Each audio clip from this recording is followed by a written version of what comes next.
Oh, I think they're doing a great job. A lot of them are. Good afternoon, Dwayne. How are you? Not too bad, sir. Ladies and gentlemen, Radio Cayman's Talk Today with Sterling Dwayne Ebanks. But I do have some questions.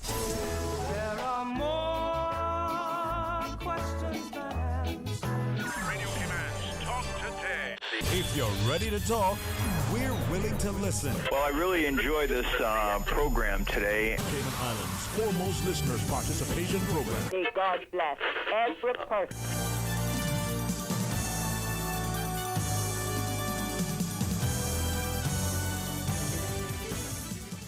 Good afternoon and welcome. Thank you for joining us. It's going to be some open line here on our first edition of Talk Today. 949-8037, 1-800-534-8255. A smile on my face and that jubilant voice is all because of Miss Susan right next door. She was making it happen. Stay tuned for Talk Today. Talk Today is brought to you by Fidelity Bank. For all your banking needs, visit fidelitygroup.com. Fidelity, we're good for you. Radio Cayman's Talk Today, the Cayman Islands' foremost listeners participation program. We ask our listeners to avoid statements or comments which are abusive, derogatory, malicious, or defamatory. Do not use any indecent language or make any statement which is false or misleading. Email talktoday@candw.ky or call 1-800-534-8255. Courtesy of Flow, Cayman's #1 network that connects you to your world like never before. Let your voice be heard. Once again, here's your host, Sterling Dwayne Ebanks.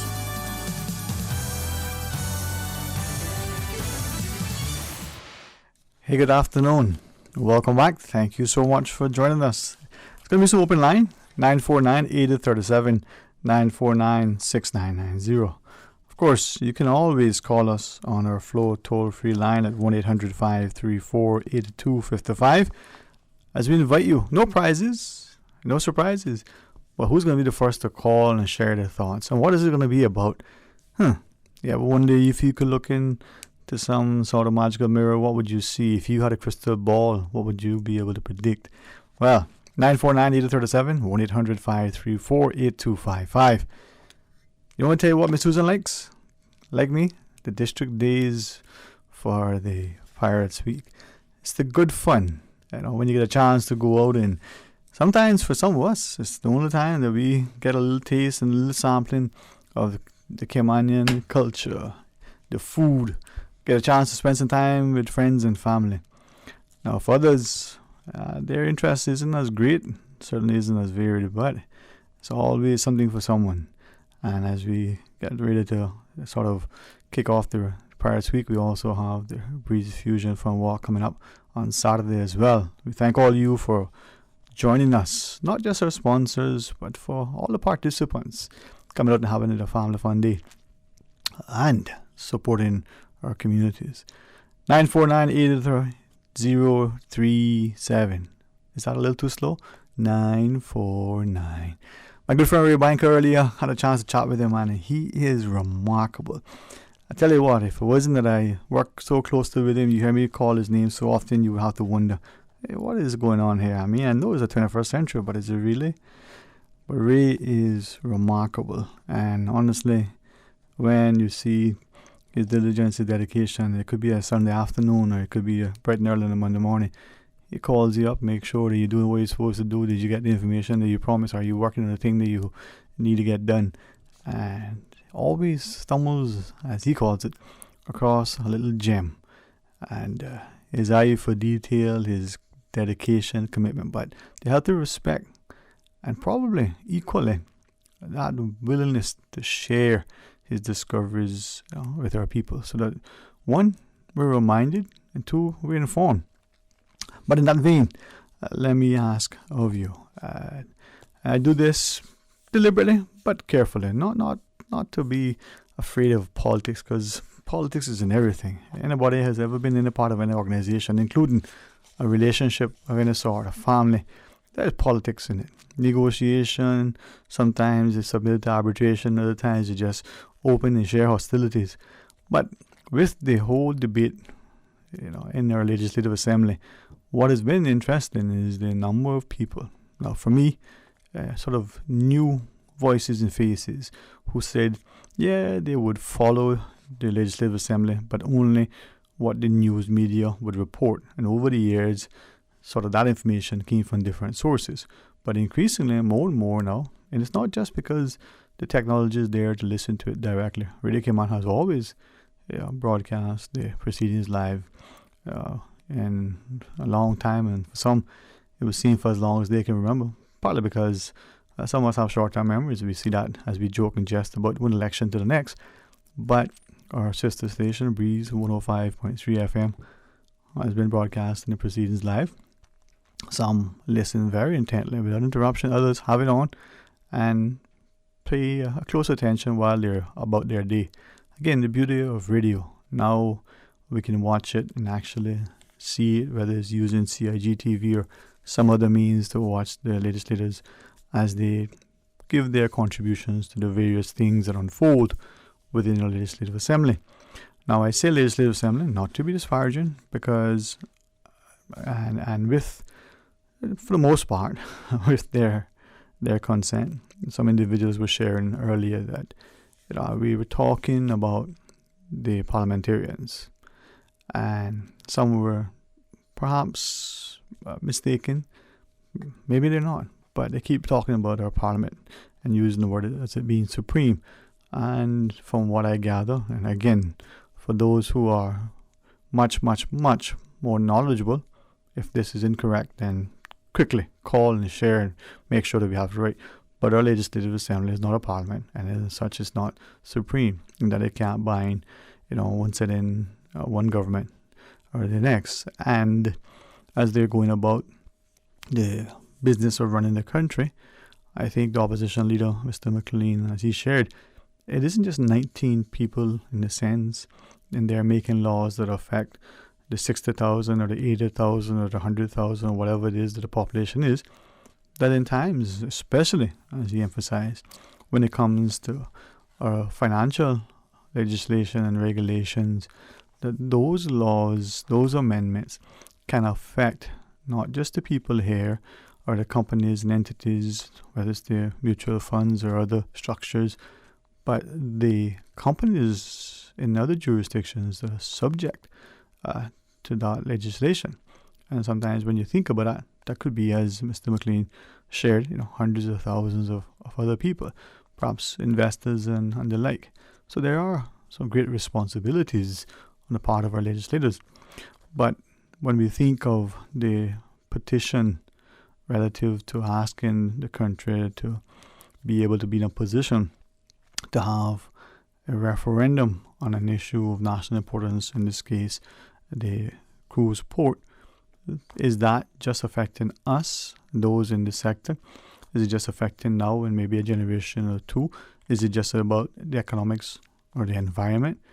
Now, as the fellows chatting earlier reminded me, there are some who, not unlike some efforts in the past where there was an online petition relative to the whole initiative, signed by tens of thousands.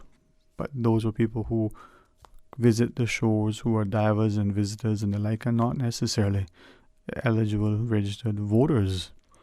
Now we see a similar initiative being considered. Now, with that in mind, is it then that when we consider the stakeholder, do we only consider that individual who is an elector or registered voter? Do we think of the one who may be eligible to vote next year or in 5 years? What about the next generation? What about the person who has been here for a long time, has not elected to apply to become a permanent resident, but has invested in the country and wishes to be able to continue to visit country, continue to be stable financially, politically, socially, and all the things, and come and visit sometimes, maybe just for 3 days or 3 weeks or 3 months, or perhaps visit 3 or 4 times a year, maybe once a month, perhaps part of a family that has been visiting for 3 or 4 generations. We never know.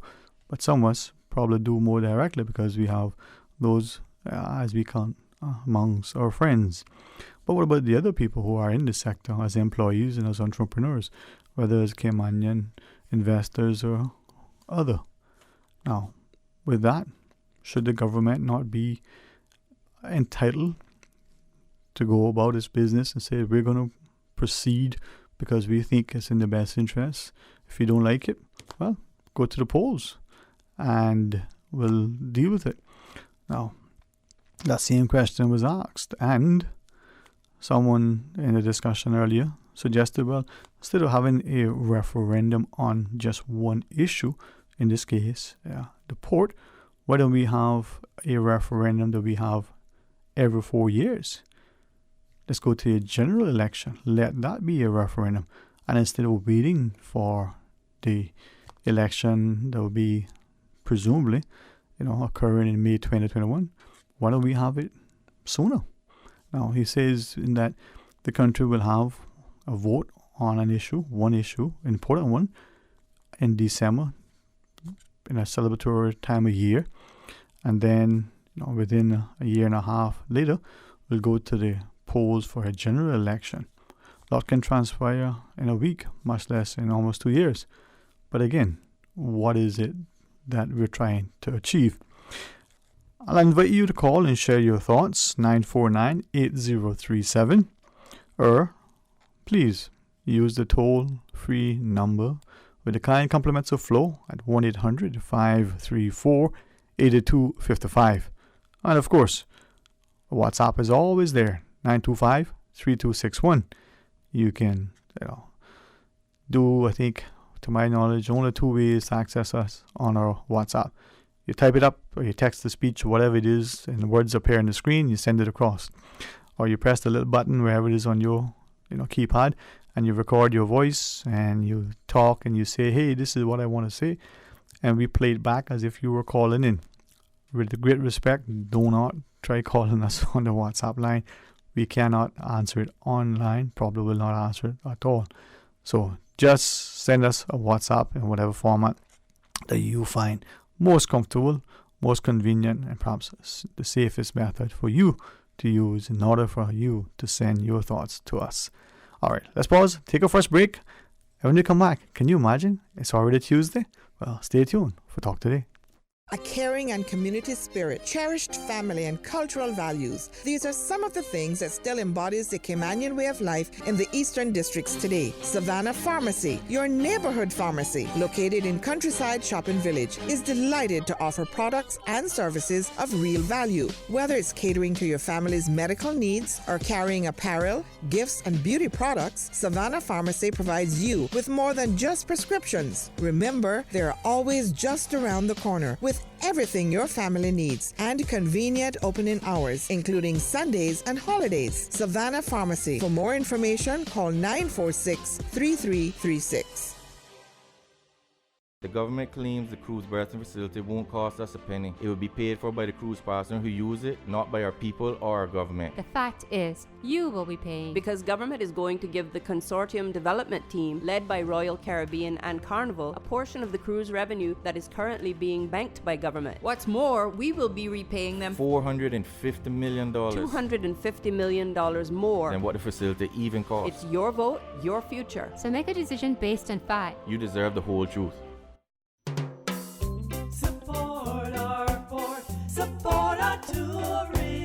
Did you know government agreed very early on that the piers would be built on pilings in deeper water to minimize the environmental footprint? Marine life will still be able to move freely underneath them, and coral relocation remains part of the plan. Looking forward, looking bright. Learn more and spread the word. Support our port, support our tourism. Talk today. But I do have some questions. Talk today. Cayman Islands' foremost listeners participation program. Talk today. Because there are more questions than answers. What the public is saying. Waiting to take your calls right now. Sterling Dwayne Ebanks.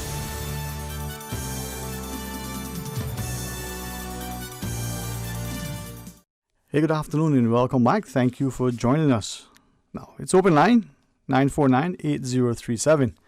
Or toll free with the compliments of Flo at 1-800-534-8255. 1-800-534-8255. And we do have a WhatsApp. You can, like we shared, invite you to call us on 949-8037 or toll free at 1-800-534-8255. Or you can WhatsApp 925-3261. Send a voice note or text it across. Well, in a second, we'll put up a voice note that came through and invite you to do the same as you so choose.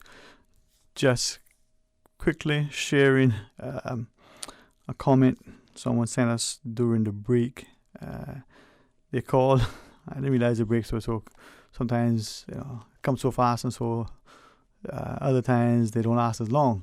So the person calls in quickly and says, "Hey, I call to tell you, oh, wait a minute, that's a commercial," and back to back 2 commercials, and the person just said, "Wait a minute, support, our tourism, support a port. Does that mean if you don't support the port, you don't support tourism, or in order to support tourism, you need to support the port?"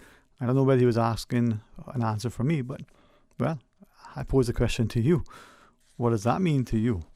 All right, 949-8037 or toll free at 1-800-534-8255. Now, want us to play our WhatsApp voice note, Miss Susan, whenever she tells us, because remember, she is the boss, But as I was sharing, as many of you have taken a very keen interest, and I think for me, in a way, it's really, really telling, because when we hear, oh, Caymanians really don't have an interest in politics, I thought, maybe that's true. Maybe I'm only hanging out in, small circles, because, all those circles seem to, at the very least, have some semblance of some of the things that our politicians are up to. And I mean within the Legislative Assembly. Now, not always about some of the laws that don't affect them, so for argument's sake, if it's legislation amending some financial regulation or the like, they probably, unless they work in that sector, probably not aware of it. Sadly, some have shared that, they work in that sector and heard about it, but didn't pay attention to it to that extent. Some, not to be facetious in any way, say they'll bring 50 laws and have them all dealt with in 5 minutes. So they don't have a time to pay attention. Thankfully, the politicians have a lot of resources that they can tap into and make their amendments, and without any great debate and fanfare, as it were.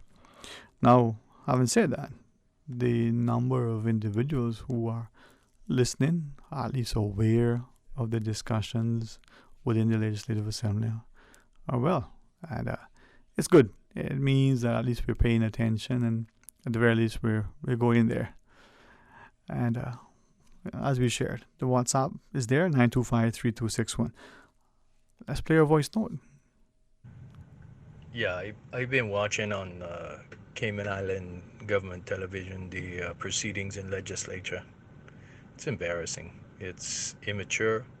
It's disrespectful. It's embarrassing.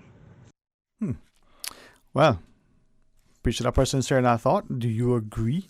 And is that any different than what we see in other, parliaments of independent nations? Now, not saying that to mean that should be condoned, nor should I say that that's something that we should even not just accept, encourage, but by any means should we actually admonish our parliamentarians if we believe that their behavior in our Legislative Assembly, we listen to them, and there is without question much reference to it being an honourable house. There's an expectation that their privileges that they enjoy, the immunities that they have when speaking from the floor of the Legislative Assembly, there unfortunately have been sometimes, perhaps unfounded, perhaps for ulterior motives, calls by even some in the media that those privileges and immunities should be curtailed. Not necessarily that would bode well for democracy, but again, there are others who would be perhaps better placed to speak to that. Maybe they need to be entrenched. Maybe they need to be extended. 949-8037 or toll free at 1-800-534-8255. Let's go to our phones. Good afternoon. Welcome. You're on Talk Today. Sterling Dwayne. Good afternoon, my friend. How are you today? I'm good. Good to hear from you, and always a pleasure, man. Yeah, And just get right into it. Yeah, man. In terms of the port, I mean, I'm going to give my personal perspective because the last 2 years, my family were fortunate to go to 8 different ports, including Key West, Cozumel, Puerto Rico, Dominican Republic, St. Thomas, Turks and Caicos. We had a good time. Yeah, man, and I'm glad that not only you did, but you were safe and you made it back safely. My keen observation in what's happening here is, I think my objection, because I'll just tell you personally, I will vote no because we don't need 2 pairs. When we went to most of those ports, it was a single pair that berthed 2 ships. And so, for me, this is where I'm like, well, I've been to these places, I've seen what's happening. Why do we need all of this stuff?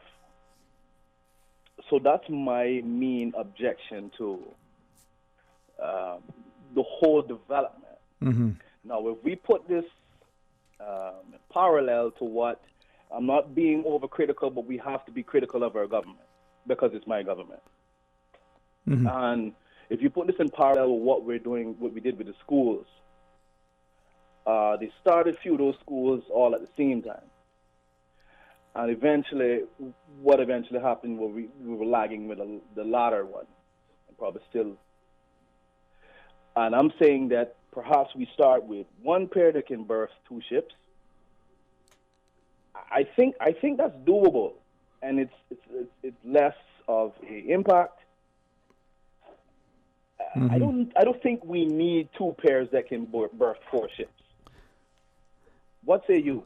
Well, I'm glad that you referenced that because listening to some individuals, and I don't know about other people, but for me, you learn by asking questions. You listen to people that you think have more experience and expertise. You read. You try to, discern from what you hear and see and read and also travel, right? And travel, and so these individuals are people who may have PhDs or even beyond that. Sometimes they continue with their studies.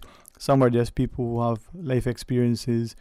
For the last 6 to 7 to 80 years they've traveled. Right? Sometimes they're just in their teens and early 20s, and they've been more places than many of us. So when some individuals who, if they were to ask themselves to assign a label, they would say, well, they'll probably be more environmentally conscious, even an environmentalist, so to speak. And many of them, not all of them, but many, to my surprise, when I thought that their response would be, but with this environment, is it that they're trying to placate me? Is it that they realize that that's where I'm thinking? They're talking about the finances. What is this thing going to cost to build, to maintain? How is it going to affect whatever infrastructure and the like? And one fellow, he kind of mixed it up at first, and then he realized, he said, his grandmother used to tell him, you always cut your sail according to your cloth, right? And that's kind of what you were sharing. Maybe you move forward. But then he went on to share, we're building this, we're building that. We did this in the past, there were cost overruns. What if we run into some problems? He gave us an example. I hope I'm not being disrespectful and repeating it, but he said, family member was building a house. The other family members are saying, nice house, beautiful plan, but why do you want to build it that way, that size now? Why don't you build it so you can add on going forward? Anyway, money was good. Credit was, free. Started the house, lost the job, got it to a certain point. Can't live in the part that's completed and can't complete the part that's unfinished. Well, in our case, if you start, hurricane comes, and it kind of makes more sense in my mind. I would vote yes if there is a single pair. Now, they added we definitely need to try to get the what's the other element that was recently introduced? Cargo. Yeah. Right. There are two different kind of things that we're speaking about. But however, the single pair, let's get a single pair that can berth 2 ships before we start to think about from the artist rendition that has 4 pairs next to the cargo. If you keep this cargo in Georgetown, trying to have dinner in Georgetown with these cargoes at night, we're trying to enjoy the ambience of what they're trying to do right now in restoring Georgetown is, with the music and stuff. We tried to do a video recently, and every time we had to stop because trucks were going by. Yeah. Well, that's the thing I understand, and this isn't meant to, sort of, it's not conjecture or rumor. It isn't meant you have to take the good with the bad. Right. It's not criticism. It's not at all. To take the good with the bad. Right. But some people have increasingly been asking, is there any truth to the discussion that at some time, not long from now, we would be strongly considering moving the cargo, not just having to move the cargo, but actually moving the cargo to accommodate the revitalization efforts in Georgetown, but to recognize that the cargo and the crews can't coexist in the long term. So we'll move it to the North Sound, we'll move it to somewhere else. And I'm told that there could be as much as 20 million within this proposed project for the cargo aspect. And if you move it in 5 years or 3 years or whatever, is that 20 million then wasted? Is that money that could be spent on something else now and not, incurred as we would if we were to move forward with doing anything with the port in that respect? And like I said, this is not meant to inflame or to add to any innuendo or cast aspersions. It's just what I've found from some of the people who were, in their minds, self-style, environmentalists are saying, but they're the economics behind this thing. There's got to think about the money. Cut you, what does it say? Like you're saying, cut your sail according to your cloth, right? Well, before I cut out, I would want to say that we still have to have a plan for the cargo once we start building the port. Right.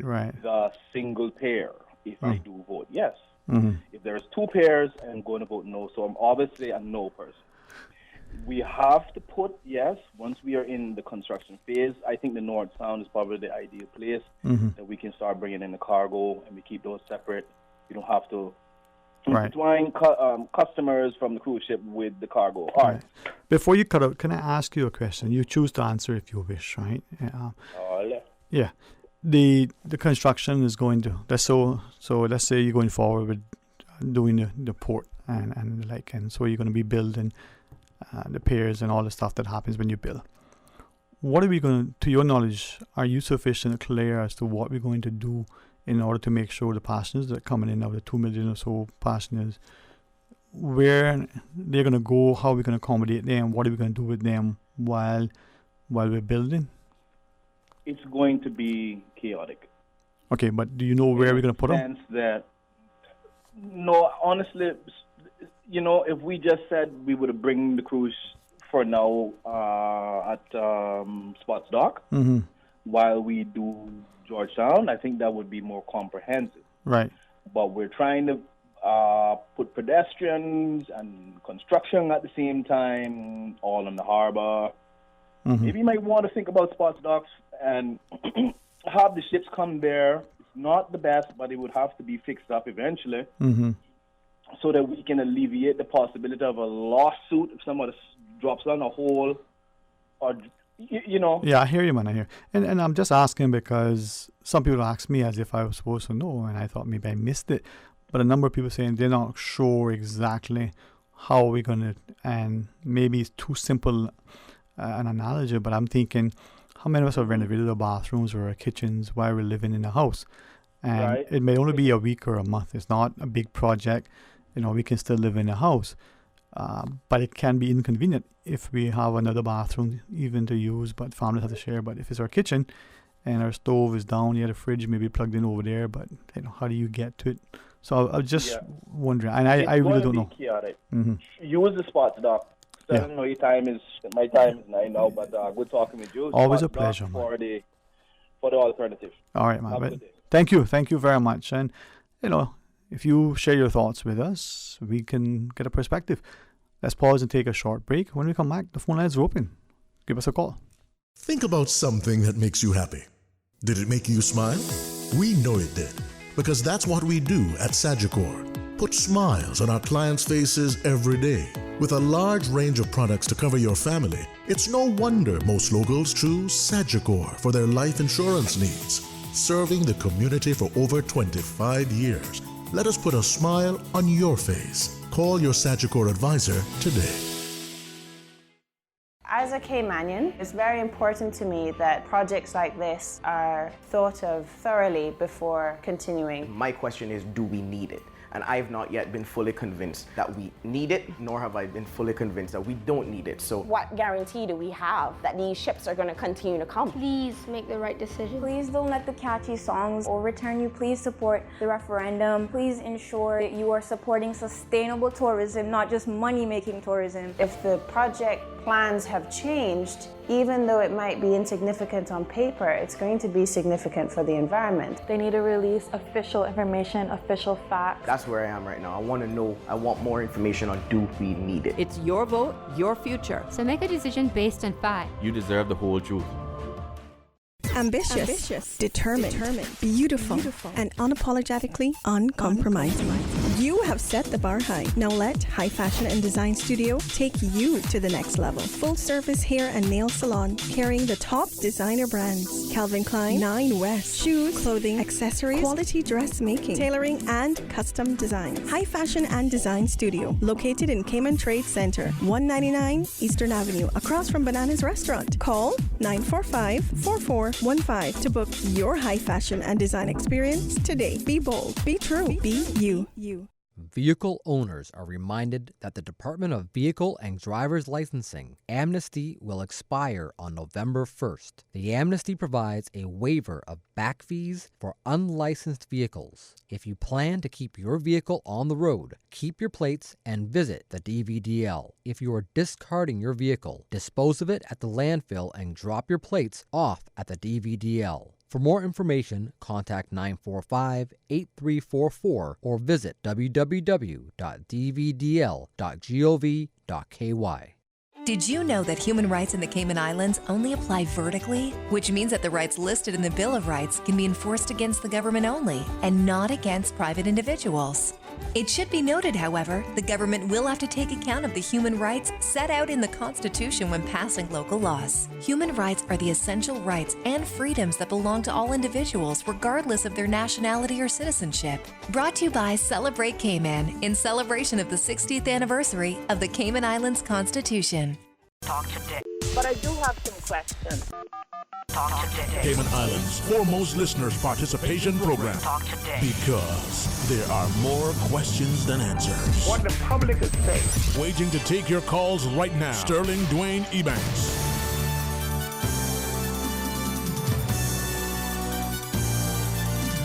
Hey, good afternoon. Welcome back to Talk Today. It's open line 949-8037. 1-800-534-8255, or you can WhatsApp 925-3261. Please share your thoughts with us as you so choose. And sometimes it's unfortunate that we're not willing to speak publicly because the closest to us, sometimes we're not sure exactly where we are and whichever we're going. 949-8255 or 1-800. That's 949-8037 or 1-800-534-8255. All right. What's on your mind? What else do you want us to talk about?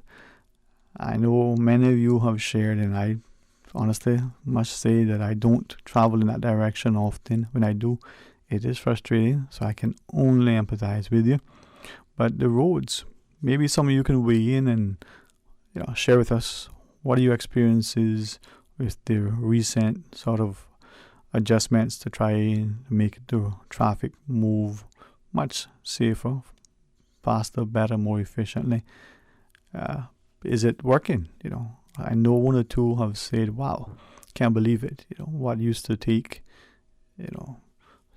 one amount of time now is, half the time. So with that in mind, if it's working, is there a long-term solution? Are there things we can do as motorists? Is it really as easy to ask motorists to carpool? Would that be a solution? Is more construction relative to roads, wider, highways, extended highways, would that work? Is it all something that we have to do together?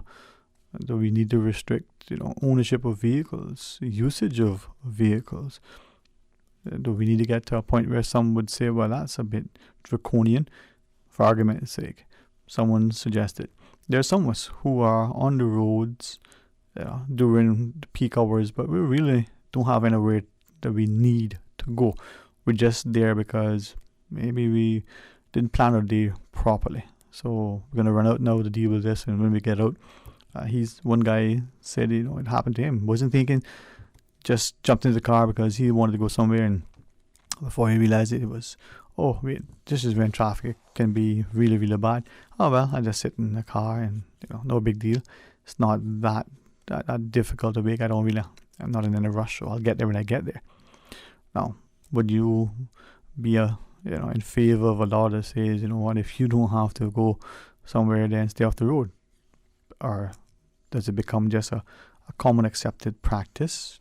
Do we really legislate for something like that? And if so, how do we enforce it? Well, many of you, thankfully, have asked a number of questions and have suggested that we have these sorts of debates. But if there are things that we can do, suggestions that as the road user, as the end user, that we can make to those in authority, and they can implement them, and then it benefits others, well, thank you for doing so. Share with us though, 949-8037, or toll free at 1-800-534-8255.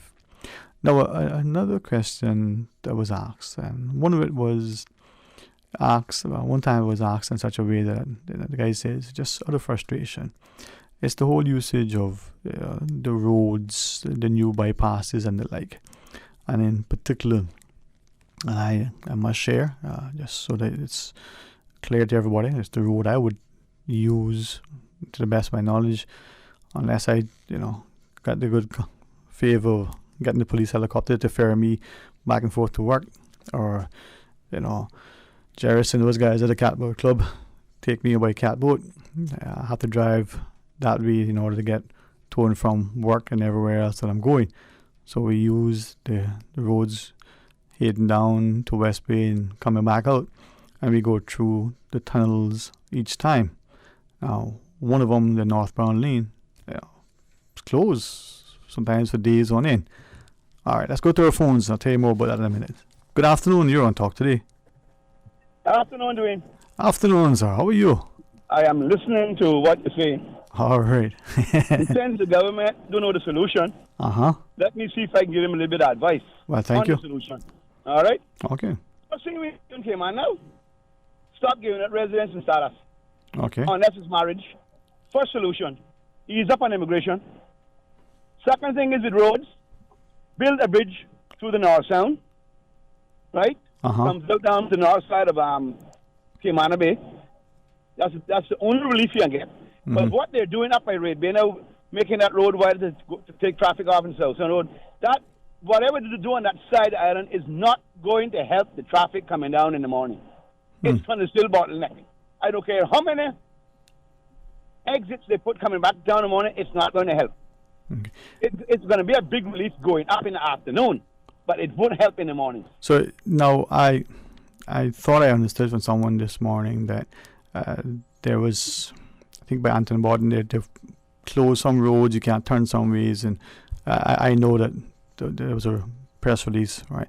But apparently, from what I gather, it has made traffic move a little bit faster. Is that the case from what you know? I don't quite understand what you're saying. Okay, sorry. I was told this morning that whatever the traffic experiment that they're trying and closing Anton Borden or access in certain points, that has caused people to be able to get much faster into town, so leaving the eastern districts. I understand what you're saying now, but I don't know because I live West Bay. Yeah. And thank God for West Bay for that part of it. There you, well, for everything, man. You can get in and out of West Bay, and one thing about West Bay, you can get them in and out of the day or night, go to a convenience store or gas station without having to face any traffic jam. Yeah, man. Yeah, man. That's one reason why I moved back West Bay. Yeah, that's one reason why I didn't move out. I drive a taxi, so I live on the road, and I see what's happening to Cayman every day of my life. And I talk to people every day of my life, so I know what's going on. I just spoke to 2 people recently that has permanent residence and that told me that they now have their visa to go to the United States, and after this tourist season, they're moving to the States because the cost of living here is too high. So, giving these people residence, they're using it and abusing it and taking off to the States. These are the things that I'm experiencing here on the roads and everything else. Well, they're wasting money again on this road, more roads coming down. Yeah. That's another way. That's not going to help the traffic coming down in the morning. I walk in the morning, 5:30, tax the holding ground. And 5:30 in the morning, the traffic is streamlining down, bumper to bumper. People got to leave that early getting down. Yeah, that's and we have to do something about population growth because we are going to eventually kill stayover tourism. And when that goes, the banks go with it and everything is gone. That's what I see coming up ahead of us. And where's the future for our children now that, we're taking them? The future for our children will be very bad. If we don't slow down on the amount of expats coming into this island too, because we need to protect them. And the indigenous Caymanian need to come first here. We shouldn't have to go in immigration, in customs, or anywhere like that, and stand up in a line of 100 foreigners in there trying to do something when we're supposed to be first in our country. They should have, just like how we come to the airport, a Caymanian line and a visitor's line. But even the line of the airport for Caymanian? The government is not protecting the Caymanians of their country. They got a few of them. They got their shepherds along with them. That is true. Because remember, I was reading Isaiah 56, 9, 10, 11, and 12. But that's how it works. And it's time for change. I'm sick of hearing about minimum wage and people can't get jobs. People can't get the kids out of the house anymore because they can't make enough money to rent or get on their own. And some people just don't have enough money to send their children to college. Prices and land and everything going up. I mean, it's getting to the point now where the present government they're going to take this into total disaster at the rate that they're going. But and it's all for their own gain. They're not worried about anybody else. But I never supported them in the last 2 elections because I knew exactly what they were going to do. So I voiced my opinion because I'm not afraid of none of them. Because I asked them sometime ago, who do you think you are? You working for me, I'm not working for you. You working for me. I elected you to represent me. Listen to what the people are telling you. And people out here are getting very frustrated on a daily basis because of what's going on. They're just giving the island away every day to expats and forgetting that the indigenous Caymans are still out here working for it to survive. All right, man. Well, listen, glad to know that you have the courage, conviction, and the freedom to speak as candidly. So thanks for sharing your thoughts with us, all right? Not afraid. Well, afraid of what? I'm not afraid of them. With the Almighty Spirit in me all the time. Yeah, my brother. Nothing frightens me. There you go. All right. Let's talk again some more. Shout me when you can. Cool. All right. Blessings, man. Ah, boy. Who knows where this day will take us, but it's a great day. Let's pause and take a break. When we come back, who's going to be calling? Stay tuned for Talk Today. Today's biggest news. Radio Cayman. It's only 2 species that we have, on the island. Generations present. Your voice, your choice. For today's biggest news. Access. Regional International, this is headlines from Radio Cayman's newsroom team. Today's biggest news. As Cayman's green iguana cull moves into its 52nd week, the Department of Environment reports continued strong weekly totals. According to the DOE's website, cullers carried more than 17,700 green iguanas to the landfill for counting between October 21st and October 26th. The cull is a nationwide effort to stamp out the invasive species. So far, more than 1,009,000 green iguanas have been culled since the program started 1 year ago today. You can find the full breakdown at doe.ky. In news elsewhere, MPs are debating Boris Johnson's call for a general election on December 12th after Labour threw its weight behind a pre-Christmas poll. Jeremy Corbyn said he had changed his mind on a snap election after the EU gave the UK another Brexit extension. The Prime Minister can only hold an election with the support of MPs who have blocked it 3 times. Number 10 says it will abandon its latest attempt if MPs support giving 16 and 17-year-olds and EU nationals the vote.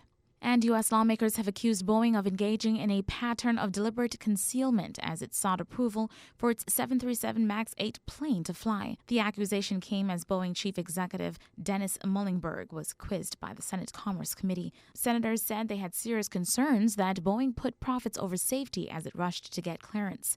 2 deadly 737 MAX crashes killed a total of 346 people. Mr. Mullingberg admitted the firm had made mistakes.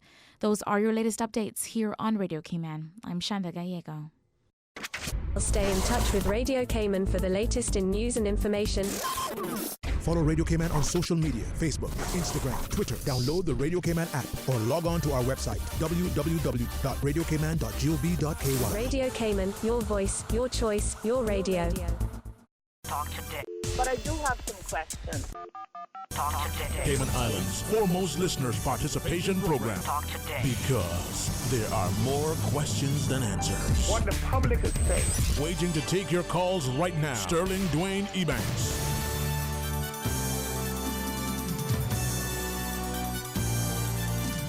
Hey, good afternoon and welcome back to Talk Today, 949-8037 or 1-800-534-8255. It's open line. Got some calls in the queue. We got Susan standing by to take your calls when you do call. What a better day. I mean, and a better you'll think it was a Tuesday. Oh, wait, it is. 949-8037 or 1-800-534-8255. Share your thoughts. Now, quickly, we're just looking at a couple of the comments that were shared by some of you who are listening. And thank you. I recognize that some of you can't call. Just your work doesn't allow you the time to call, and I appreciate you just sending a quick little message when people do call. So of the 3 comments that were shared on the caller last, one said, it's good that people feel that they can share their thoughts, either, commending the government or being, critical of the government.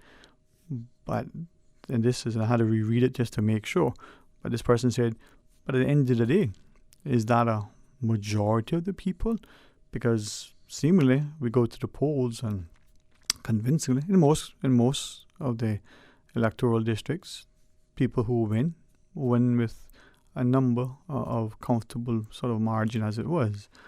And the other comment shared, well, is it now that more and more people are starting to say, well, wait a minute, is the government, however we define that, mindful that they elected to serve the people, that they're there with expectation that they're going to do an honest, honorable job to ensure that the country moves forward in a responsible, respectable way.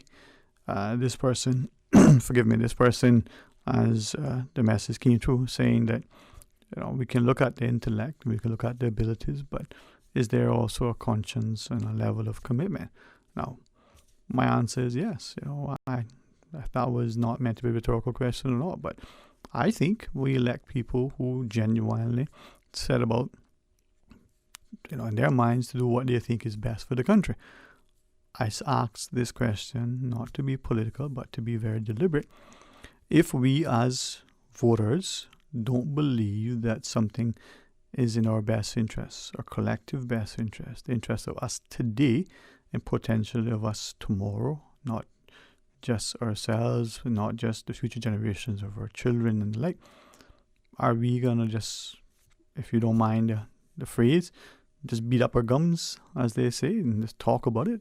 Or are we going to be able to, in a very civilized, respectable, responsible way, using the words from the person's comment, and maybe first start by talking to our individual politicians, whom I think many of us probably know quite well. They probably sat around their tables. We probably played marbles with some of them. We probably go to, to some activity with them.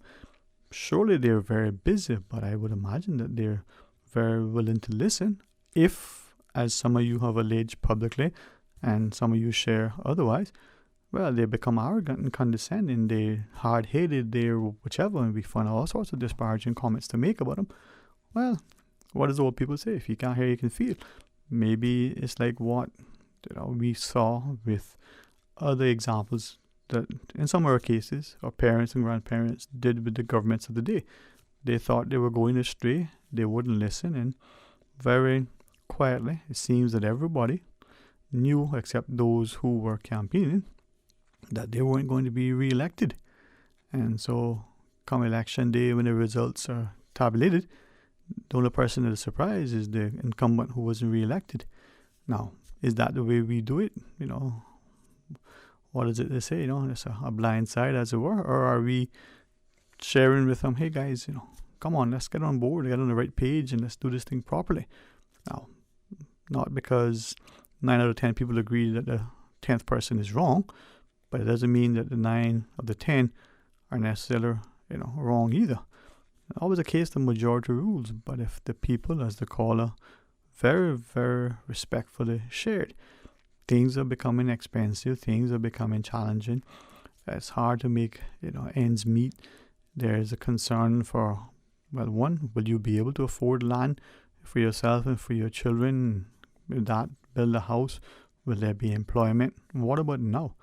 If those are real concerns, even to the extent that not just the people who, as he shared, may be using the convenience that the country has offered in order to give them greater access to what is probably better for them when they can leave our shores.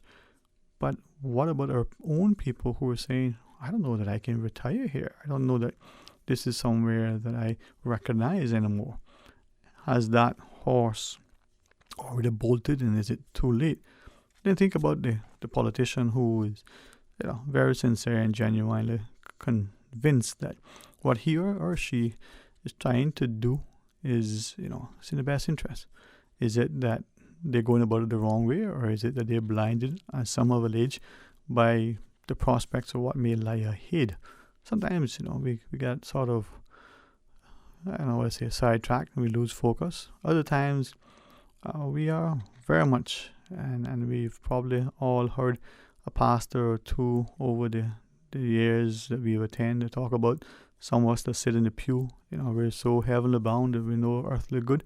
Not meant to be as disparaging as it sounds. It means that sometimes we're not focused on what is now, that we don't see that what we're doing as, well, in some cases as self-righteous as we are, other cases as blind as we are to what's before us. We don't recognize the pain, the perils, the trials, the tribulations, the challenges, the concerns, and all the other things that, not even our neighbor, but our brother, not even, our colleague, but sometimes our children, and not even, that particular someone that is special to us, including our spouse, is feeling, is experiencing, all because we're so single-minded, so focused on whatever it is before us. Other times, we get lost in the trappings of what is being dangled, that maybe the glitter and all the shimmering lights gives us a little bit of, blindness. But anyway, what are your thoughts, man? 949-8037, 1-800-534-8255, or send us a WhatsApp, 925-3261. Now, interestingly, I keep coming back to the whole issue of the referendum, and I share with you, let me see if I can pull it up here, because I think it was perhaps best to look at it from this perspective. And I sometimes look at the amount of comments that some of you share, and sometimes I don't even see them, don't even get to them till even a day or two later, in terms of being able to look at the information that was shared. And that may be a little bit too late. Not that they were intended for on-air commentary, but certainly to inform. And when we're talking about this issue, some of you have asked the question, is it that the government should be allowed to campaign like they are doing when we're looking at a debate that it should be about a referendum bill, as a discussion, should be on the bill, not on the project.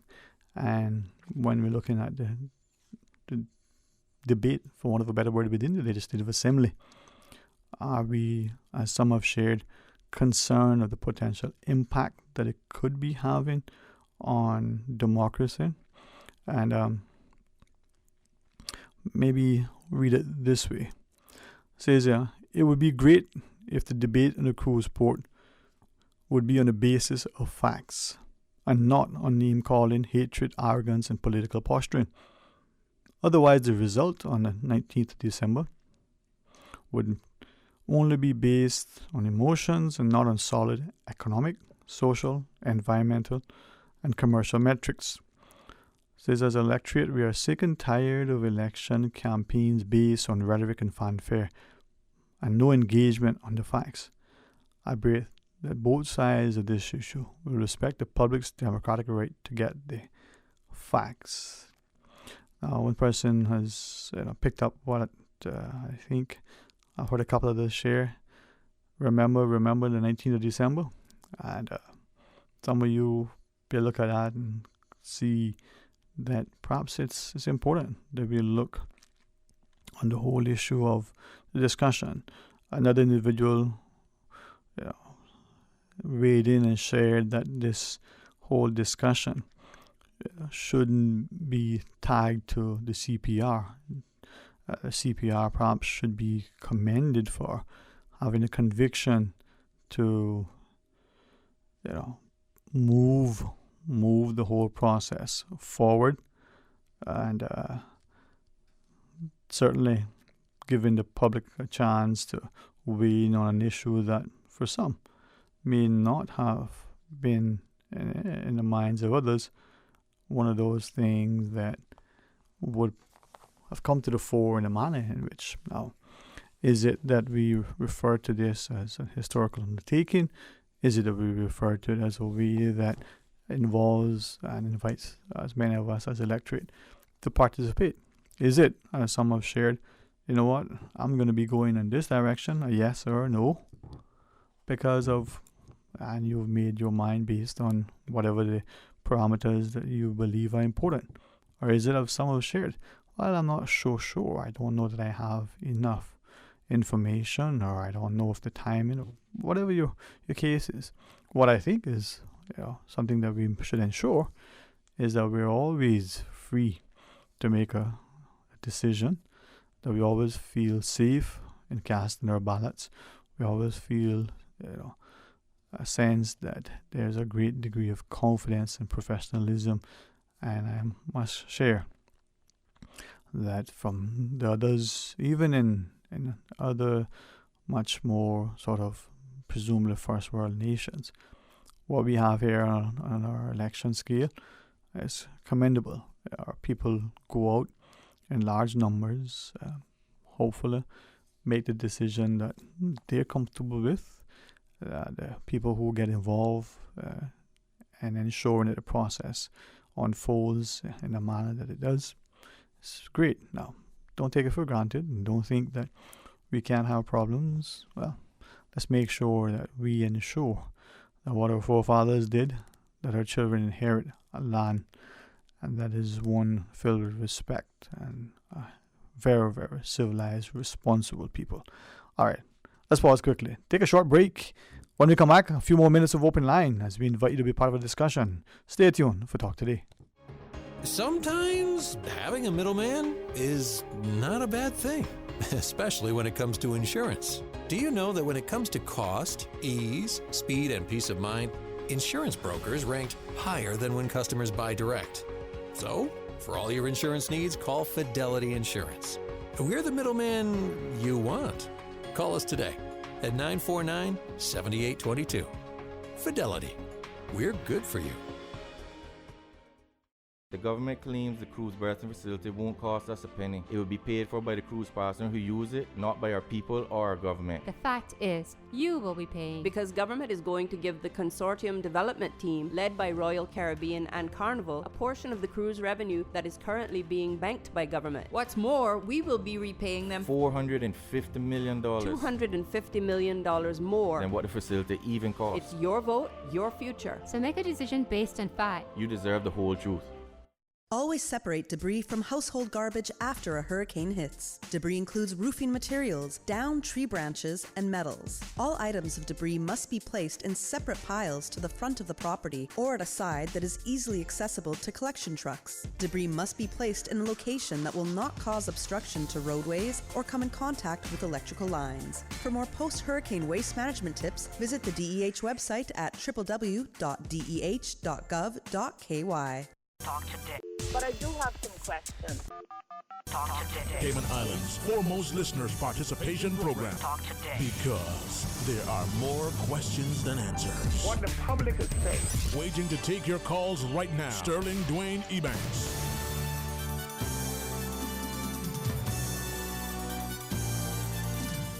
Hey, good afternoon. Welcome back to Talk Today, 949-8037 or 1-800-534-8255.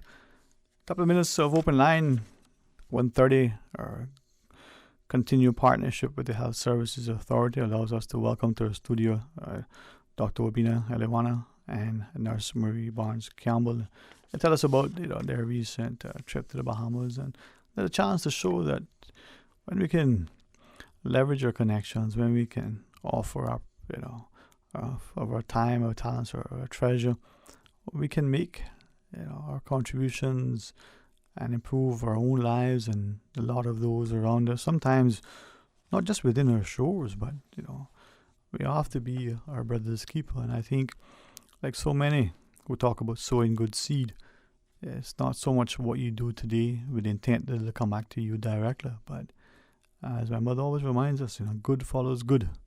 So if you can do the right thing because it's the right thing to do, it may not just come back to you, but more importantly, to someone that you care even more about. Because as much as we love ourselves, sometimes we know that there are others that mean more to us.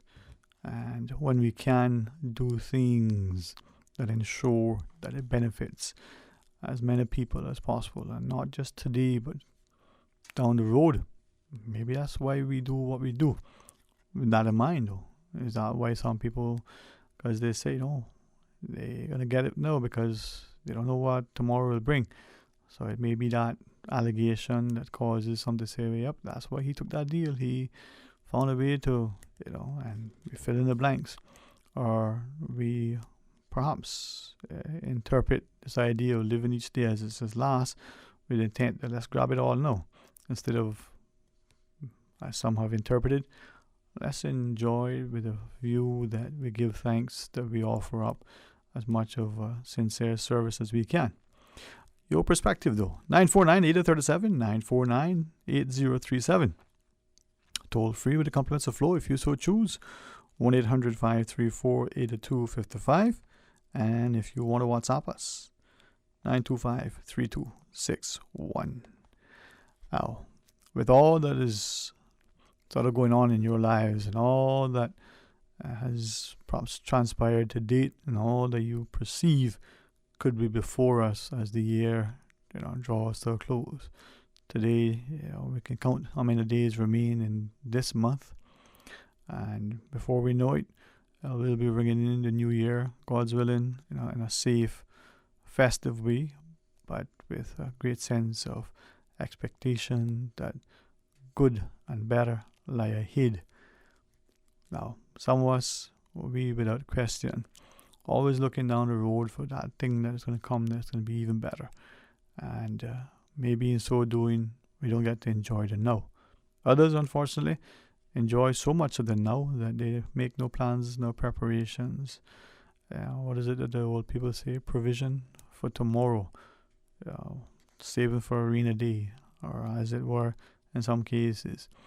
They have no interest in what tomorrow brings because they take it and perhaps misinterpret that no man is promised tomorrow. And as true as it is, it doesn't mean that we should not make provision, because even if it's not going to be for us, how would what we do affect those who are left behind? 1-800-534-8255 or toll free at 1-800-534-8255. 1-800-534-8255. Or you can WhatsApp 925-3261, or you can call 949-8037.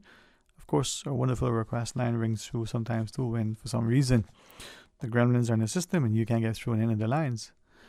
And 949-6990.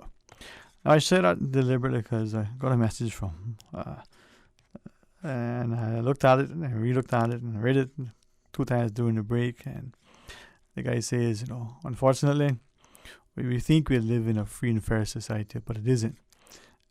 He said something a certain way, and I've kind of a bit hesitant to repeat it verbatim.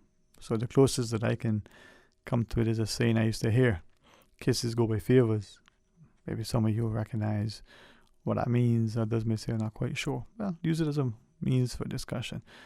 And we would probably come to conclude that there are those of us who, for whatever time, for whatever that position that we occupy, we seem to find a particular easier time of achieving certain things, avoiding certain things, accessing certain things.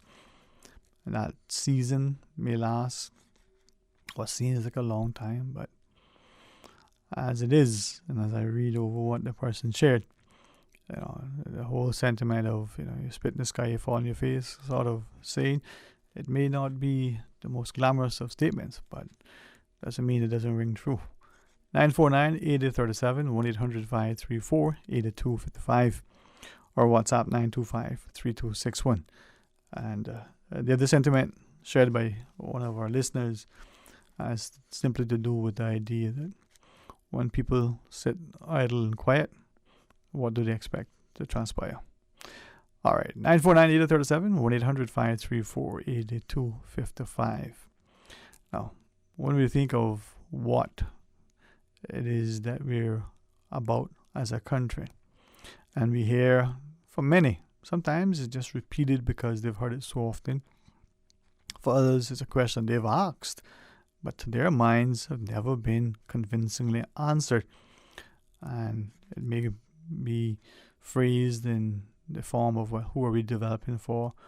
What is the point of the development? It may be, the question of where is the benefit of this unbridled development. Some may even phrase it in such a way that by the time the question is, asked, we forgot what it was that was being said.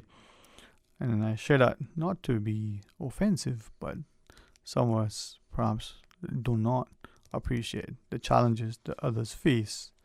Let's go to our phones though. Good afternoon and welcome. You're on Talk Today.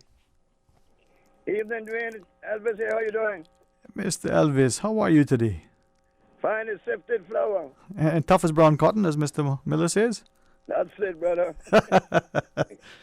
It's good to hear that there are people made of good stock.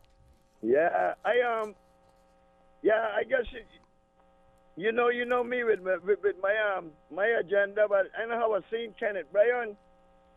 He's another politician now that is, talking about it, because I spoke to Mr.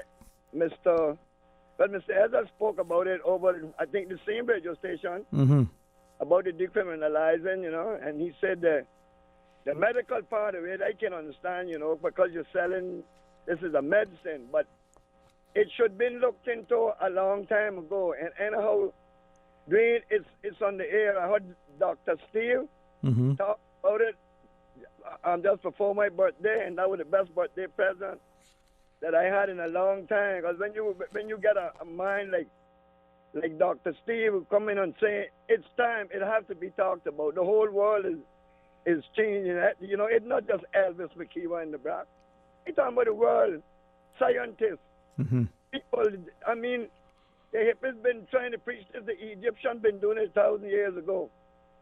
So why are we still living with our head in the sand and jailing our young people?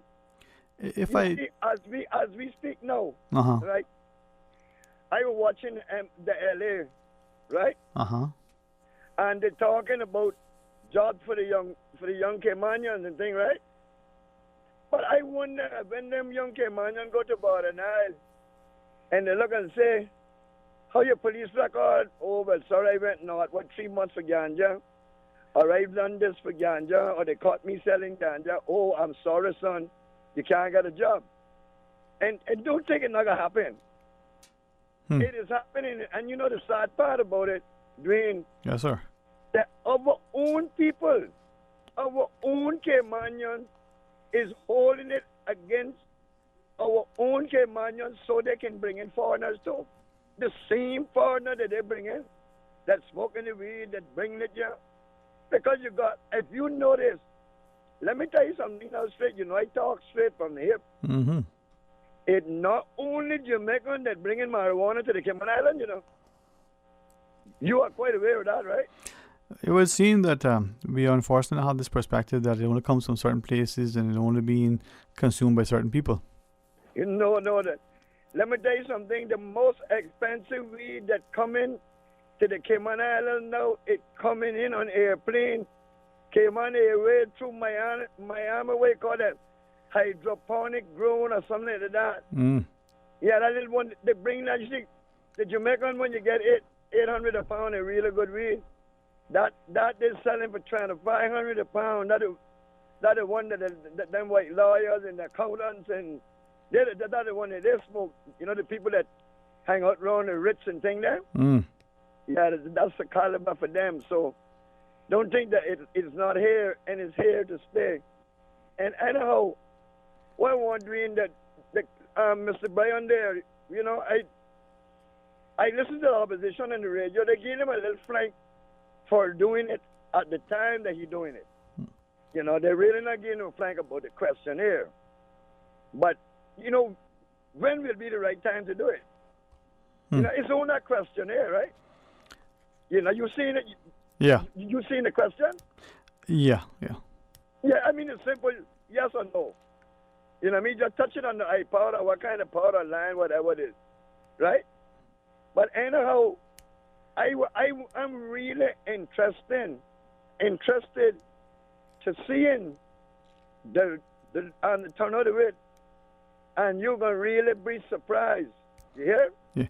Well, while you're referencing his survey, his poll, now it's been a couple of people who've said, well, could he ask another question? Did you vote? How did you vote on the port? Yes or no? Just as I guess the best way as sort of a cross check. It's not valid. It just says, you know, how did you vote? Yes or no? And they're answering one question more. Would that take them another second? And you know, you don't have any way of knowing the person. So I don't know whether that is. But people not gonna be. They you know, they really want that confidential. No, I'm with you. Has to be. I remember that's something now that, you know, that's binding. If the no's get the majority, that's binding the project shut down. Mm-hmm. You know, this is just an opinion poll, and right. Me myself, I wouldn't want to go there and press yes, I vote for the port, or no, I didn't vote for the port. I wouldn't subscribe to that, really. Yeah, and I thought I would just mention as a sort of an exit poll just to get a little semblance. Yeah, a little feel. Yeah, and because Dwayne, yes, sir. I'm gonna tell you something. Mm-hmm. And you've been in this island all your life, like me. Mm-hmm. I'm back a good while now, but I spent 30 years on Mayor Street in Georgetown. So I know my age group, I know the children, the grandchildren and things. And every politician in our 19 constituencies, come November 21st, whether I'm here or not here, they will have to answer to the people that smoke ganja and the children and the grandchildren and the fathers and things that got police record and things for this. It's not going on anymore. The politician that don't support this, I don't think he can hold a seat in none of the constituencies. And if the politician don't see it like that, let me tell you something. They better get from under the shade of the tree. They've been in the shade too long. Come out and look up in the sky. Yeah, because the winds is in the change. Winds are changing. Yes, sir. You have a nice day, sir, and a nice week. Thank you for listening to me. Well, thank you for taking time to call and for equally sharing and listening. Enjoy your afternoon, all right? Yes, sir. Thank you. Blessings to you. Listen, let's pause and take a break. And this is how we can responsibly engage, respectfully, you know, allow our people to access. Now, when we come back, please join us as we welcome our good continuing partnership with the Health Services Authority. Stay tuned for Talk Today. As a Caymanian, it's very important to me that projects like this are thought of thoroughly before continuing. My question is, do we need it? And I've not yet been fully convinced that we need it, nor have I been fully convinced that we don't need it. So what guarantee do we have that these ships are going to continue to come? Please make the right decision. Please don't let the catchy songs overturn you. Please support the referendum. Please ensure that you are supporting sustainable tourism, not just money-making tourism. If the project plans have changed, even though it might be insignificant on paper, it's going to be significant for the environment. They need to release official information, official facts. That's where I am right now. I want to know, I want more information on do we need it. It's your vote, your future. So make a decision based on fact. You deserve the whole truth. Feed Our Future is pleased to present the annual Island Roast at the Beach Deck at Seafire. It's all going down Saturday, November 2nd. Help to raise funds to feed Cayman's youth and take in delicious Caribbean plates by the top island chefs with performances by Selecta Renegade, Steel Pan with Michael LeMay, and Flow Motion. All-inclusive drink and meal tickets. $175 CI available at eventpro.ky. Yes, the annual Island Roast, Saturday, November 2nd at the Seafire. Feed Our Future, solving childhood hunger. Pirates Week got something for everyone. This holiday Monday, November 11th, come out to Culture Shop on Cardinal Avenue. Watch the youth snap a cook-off, learn how to make silver touch rope, blow a conch horn, and spin a gig. Local arts and crafts will be on sale, and vendors will offer up the best in traditional foods and treats. But wait, there's more. Find out who will win the District Heritage Ambassador Costume Competition and stay for the Illumination Parade and fireworks. Learn more at piratesweekfestival.com. Culture Shop, Monday, November 11, Cardinal Avenue, starting at 12 noon. Sponsored by Ministry of Tourism, Department of Tourism, Ministry of Culture, AI Rentals, Ace Cayman, the Tourism Attraction Board, Pepsi, and Cayman Distributors Group. Also brought to you by Radio Cayman. Each weekday, Monday through Friday, Miracle Brokers is the proud sponsor of Radio Cayman's Bulletin Board. For all your moving needs, call the professionals at Miracle Brokers, 949-5989 or 916-0355. For a free estimate, they take the hassle out of moving. Miracle Brokers. Now located at 140 Kingbird Drive in the North Sound. Do you own a Cayman parrot? They are a protected species, but people have been allowed to keep them as pets for years. It's opened the door to nest robbing and illegal trade of our national bird. We need to stop it, but we should also give current Cayman parrot owners a chance to keep their bird legally. If you own a Cayman parrot, you have until February 29th next year to register it with the Department of Environment. Find out more about parrot registration by calling 949-8469 or emailing doe@gov.ky. Let's protect our Cayman parrots. Talk today. But I do have some questions. Talk today. Cayman Islands' foremost listeners participation program. Talk today. Because there are more questions than answers. What the public is saying. Waiting to take your calls right now. Sterling Dwayne Ebanks.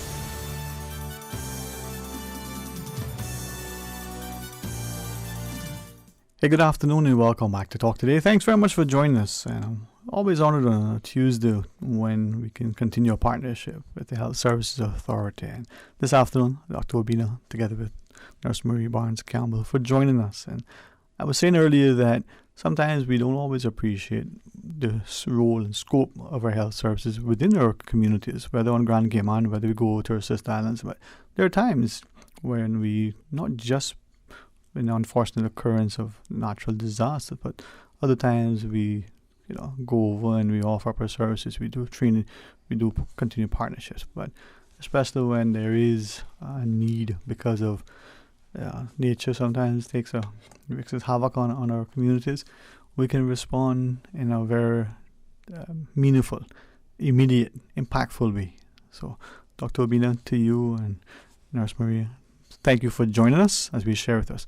Initially, a very special good afternoon, Dr. Obina. Yeah, good afternoon, and good afternoon to the listeners. And to you, Nurse Maria. Good afternoon to you, Mom. Good afternoon, and thank you for having me. Well, it is a pleasure. It is a pleasure. And as we talk about the experiences in the Bahamas as part of the sort of the medical relief teams that have gone across, we invite you to share with our listeners the whole not just the project, not just the trip, but sometimes you do and you see and you feel, but there's, for those who've experienced it, whether here during one of the recent passages, Ivan or Paloma, or even sometimes just an unfortunate flooding incident that has displaced some people. But maybe there were other things that have transpired in other jurisdictions while you were traveling, while you were living. We can relate to how easy it is to forget sometimes until you're reminded of the impact. In this instance, though, from the Cayman's perspective, how many of the healthcare workers were involved in this joint Bahamas relief efforts? Well, initially we had 2 groups. The first group left on the 20th of September. We returned on the 4th of October. The second group took over. In the first group, we had 6 nurses, 4 from Health Services Authority and 2 from Health City Cayman. Wow. And the second group had 4 doctors from Health HSA and 1 nurse from OR from HSA and 1 nurse from Chrissy Tomlinson Hospital. Now, in that perspective, when we're looking at the different, what sort of areas of our hospital were we able to send team members? Because I can imagine over there, they'll probably need, critical care. They probably need people with maternity, nurses. It's everything that they would need. Yeah. What did we have, if you can recall? Yes, well, the team that responded and that was scrambled during the initial response was a mix of both skill sets and, of course, with intermingling with individual humanitarian, feelings. That persons, some of them are a core group of persons who've been there before. They went to Anguilla, and so you get this mixture of persons. The initial thing that was done was to determine the safety and, of course, the logistics of where we were going. And so the first team was sent with nurses at the point. That was the first, at least the possibility was there for them to go and help to relieve most of the health care workers that are already in the island who had worked tirelessly during and after the hurricane. So the nurses had a mix of skills. Emergency nurses, maternity midwives. You had persons who worked in the critical care unit, and an OR nurse, and Maria, who is a versatile person, worked in the surgical ward and are now in the medical ward. So you have that mix that went on with the nurses from Health City. The second group, of course, when the doctors were introduced, also had the same type of repertoire. You had an emergency physician, you had a general practitioner, you had myself, a mix of both emergency background with general practice, and you had Dr. Alexander, who is a gynecologist, and you had Mohammed, who was a nurse and OR nurse, and a nursing leader from Chrissy Tomlinson. So you had these people with a different skill sets that we thought were what were necessary and needed in Bahamas at the time. Oh, we recognize that with the world being almost flat, I don't say that physical at all, how it's so connected, that images, whether still or the video, there's families and friends that across the globe, so we get to see the impact of the devastation. If I may, without being too too direct, but what was your first impression like when you arrived in the Bahamas? You get there, it's in the aftermath of a very devastating hurricane. I don't wish to dredge up unpleasant memories, but for those of us who only saw the images, it was difficult.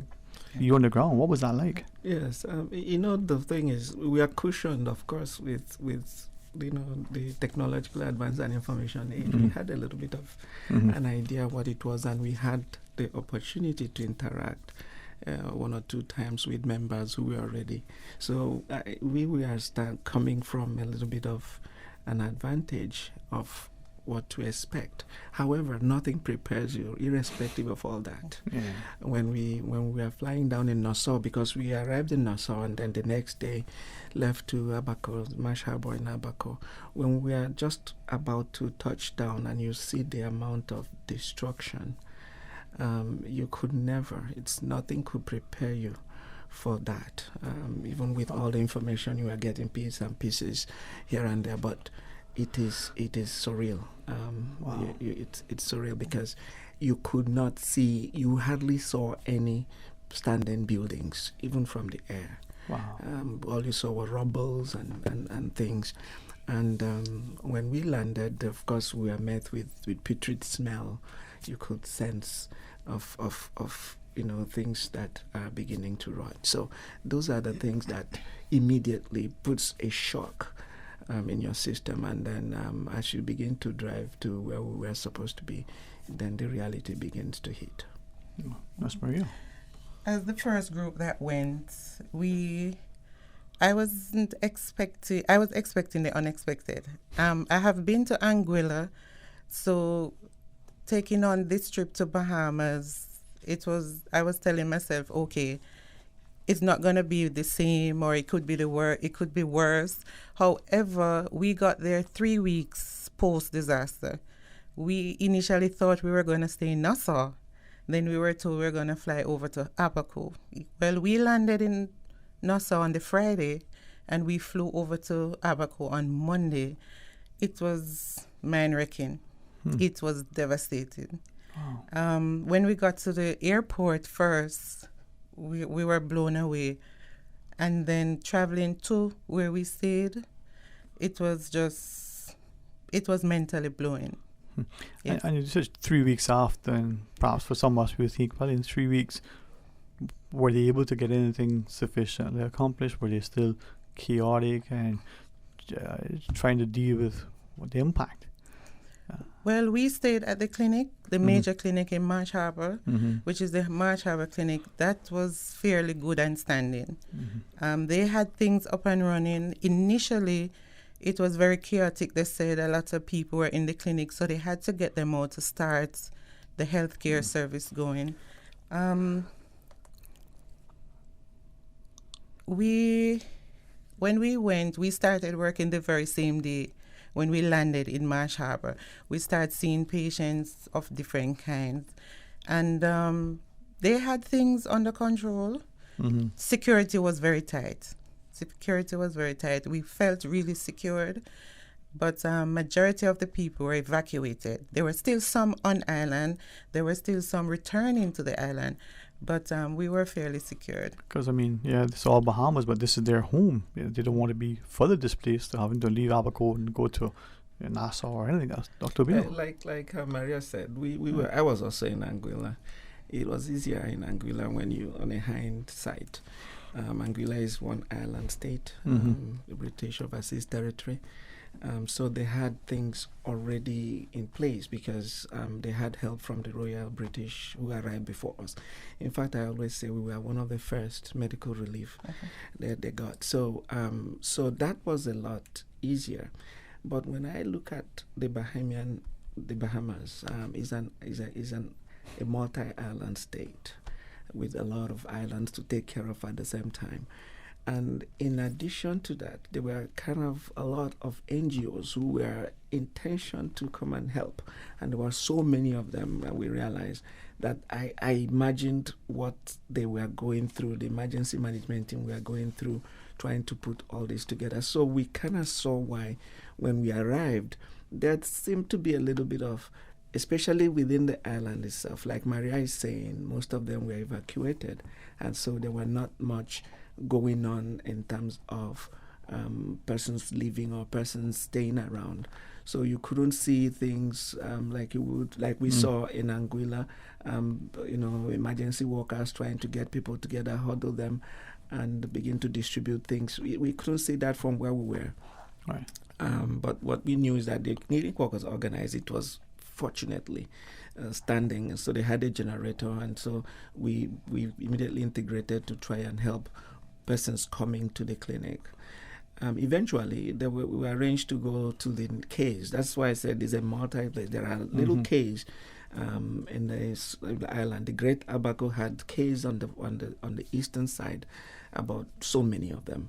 And then, of course, you continued on the northern part where you have Cooperstown and the lesser Abacos, or what I think smaller Abaco, I don't know what they call it, but something like that. Yeah. So you had these multi-island states, and they are trying all to grapple first with what happened, and then secondly to begin to reorganize themselves in terms of recovery, reconstruction. So it was different. It was a different experience from that perspective. Right.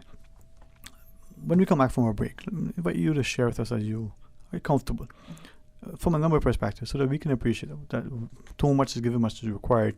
We can do much with what we have, even if we believe it's not a lot. And sometimes to appreciate that they're by the grace of God, you know. For those who are listening, we invite you to stay tuned and join us after the break. A caring and community spirit, cherished family and cultural values. These are some of the things that still embodies the Caymanian way of life in the Eastern Districts today. Savannah Pharmacy, your neighborhood pharmacy, located in Countryside Shopping Village, is delighted to offer products and services of real value. Whether it's catering to your family's medical needs or carrying apparel, gifts, and beauty products, Savannah Pharmacy provides you with more than just prescriptions. Remember, they're always just around the corner with everything your family needs and convenient opening hours, including Sundays and holidays. Savannah Pharmacy. For more information, call 946-3336. I've got some beautiful clothes.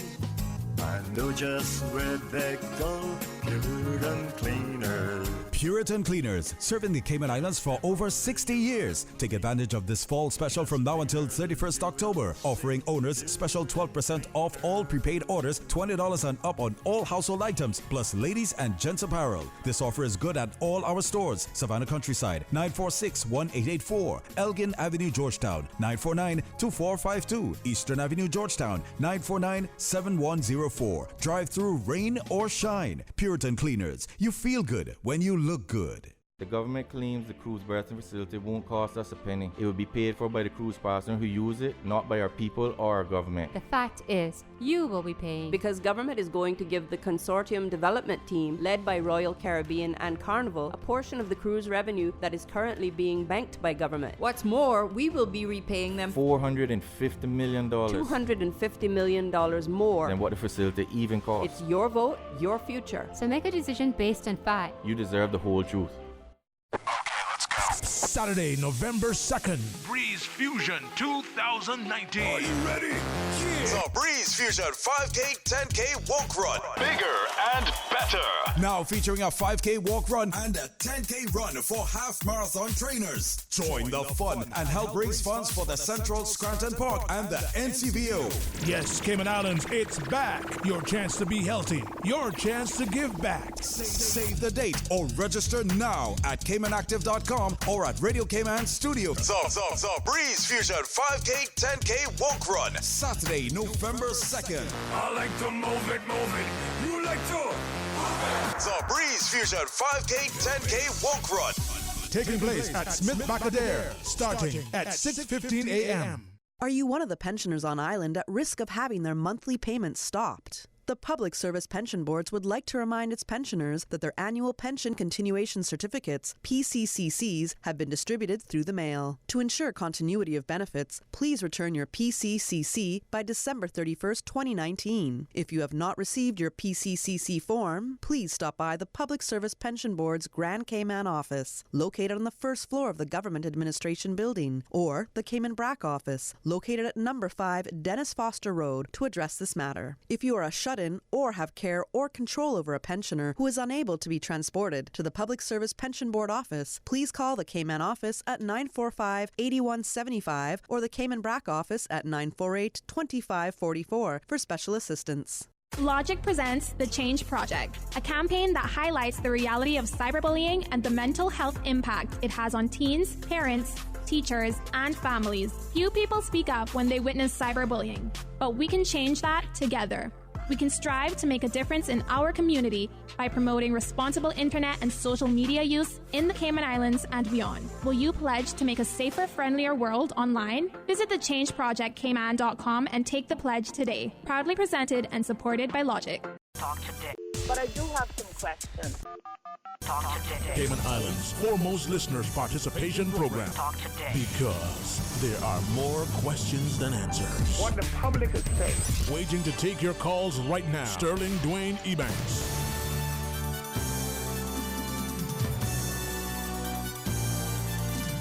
Hey, good afternoon and welcome back, and thank you so much for joining us. And if I may say a public thanks to our wonderful team at the Health Services Authority, not just for making themselves available and coming to chat with their people, but hopefully increasingly we become familiar with who they are, what sections they're at.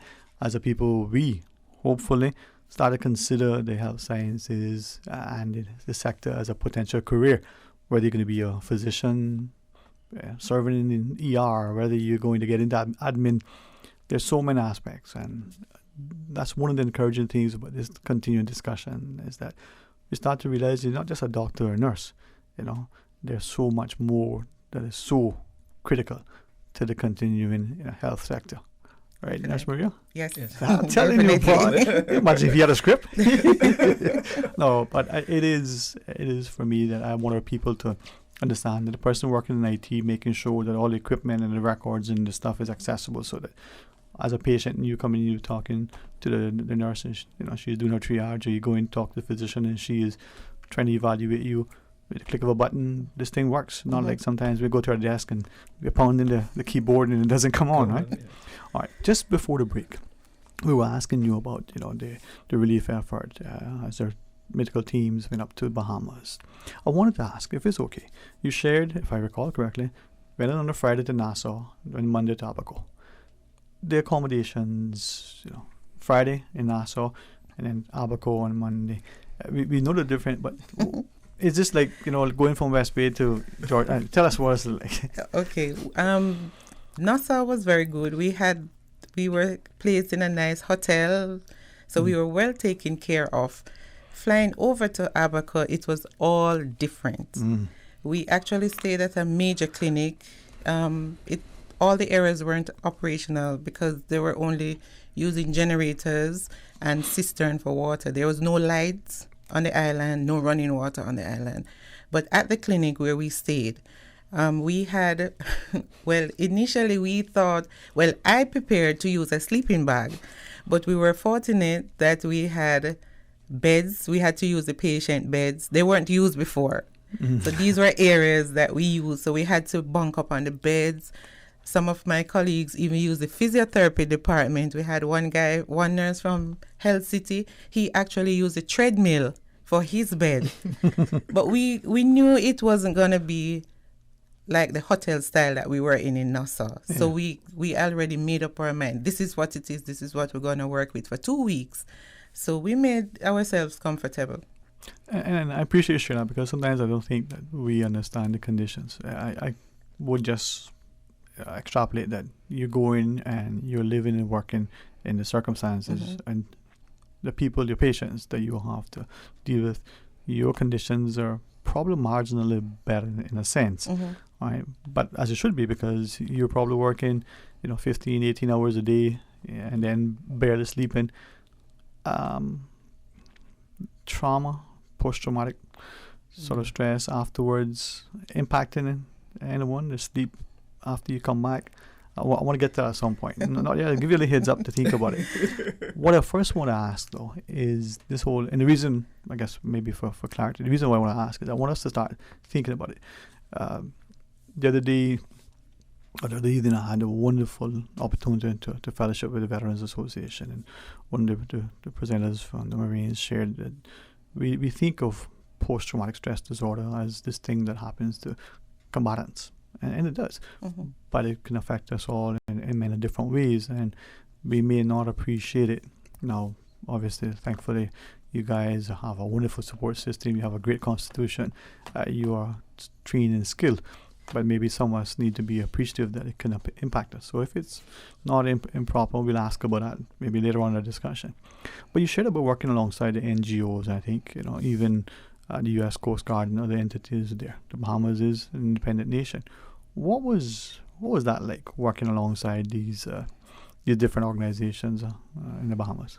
Yes, when we arrived, my team, which is the second team, one of the first things that happened was that because we were sent to the Marsh Harbor, they decided to send some of us, and I was one of the first to be sent to one of the other areas that were needed, called Cooperstown. Cooperstown is actually in the northern part, and it wasn't as devastated as Marsh Harbor, but still had some impact on it. So there was a Humanities First, which is an NGO coming from Canada. Fortunately, in fact, their logistics coordinator came from Cayman Islands. He wasn't sent by the government. He traveled by himself. The reason is he's a Canadian. He is living in Cayman Islands. He was already affiliated to Humanities First. So after the hurricane, he traveled and went with them. So just hearing that I was from Cayman Islands, and he was a logistics coordinator, he tried to make things a little easier.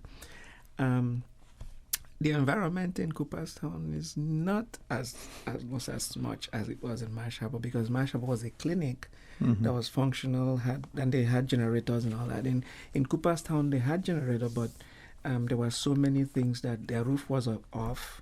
Humanities First had just put a tap over it, and it's a clinic, so it didn't have a lot of rooms where you could sleep, so you had to hunker down in something. We used a cot. In a consulting room. So I use it as I use it as a sleeping space in the night, and I convert it into consulting room in the day. So it was made possible. It was made comfortable enough because there were some things, the sleeping cots, they tried to bring things that would make you at least be comfortable. And but we were used to this. We'd gone to Anguilla, so we had the experience. We were prepared for it mentally. It's just that I call it the layers of emotions are different. The first layer is the destruction. Yeah. The destruction was quite impactful, and then you had the humanitarian part of it. The humanitarian part where these persons, some of them lost family members. There were some persons who were buried in the rubbles. Nobody knew. Nobody know the count, and it was also mentioned that most of them were, Haitians, undocumented, so they couldn't get the numbers. And the third was, of course, the medical, which you're talking about, the little scraps. I know, for instance, a man who had huddled, a 72-year-old. Had to huddle into a car and was in a car for almost 24 hours trying to, get himself, in his own mind, he wanted to protect himself. And when he came out, he was all pains and scratches. And so you had that medical, part of it that eventually, fortunately, we went to try and help. We also naturally had to deal with some of their psychological needs as well. And those are the things, Nurse Maria, I know we're going to go to our news break, but we come back. There is the physical part that transpires, but psychological. Yeah. And not just for the medical team, but as you shared, equally for the people there who are affected by it. And maybe even to this day, there's some of us in Cayman or on the Brac, whether it was Ivan or Paloma, that we may still feel that psychological impact. All right, I want to talk a little bit about that if you wish. We also want to ask you, if you can, talk about some of the other cases that you may have encountered.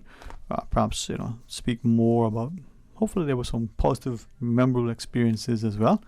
If there are things that we can ask about, and by all means, share with us as you wish. Don't let us impose. Don't let us be offensive in our questions. But, when we come back from this news break, we're more than willing to hear from you as you wish to share. Sure. All right, stay tuned, please, for more Talk Today. Today's biggest news. Radio Cayman. It's only 2 species that we have, on the island. Your voice, your choice. For today's biggest news. Access to information. Local, regional, international. This is headlines from Radio Cayman's newsroom team. Today's biggest news. Police are investigating 2 stabbings that occurred on Saturday in the early morning hours. The RCIPS was called to a serious assault at the Sky Lounge Bar on Mary Street in Georgetown around 3:30 a.m., where a man was stabbed. He was taken to the hospital and remains in treatment. A few hours later, 911 also had to send officers to a serious assault at a restaurant on Shedden Road, where a man had also been stabbed. He was treated and released. 2 19-year-old West Bay men have been arrested. A man has been jailed for raping and murdering an Arab-Israeli student in a high-profile case in Australia. 21-year-old Cody Herman attacked Aya Masari near a university in Melbourne in January. The killing sparked a wave of anger about violence towards women in Australia, prompting vigils which were attended by thousands of people. And the U.S. House of Representatives plans to take its first formal vote this week on the impeachment inquiry into President Donald Trump. The House is investigating claims Mr. Trump pressured a foreign government to investigate his political rivals. Those are your headlines. I'm Karsley Fuller. Stay in touch with Radio Cayman for the latest in news and information.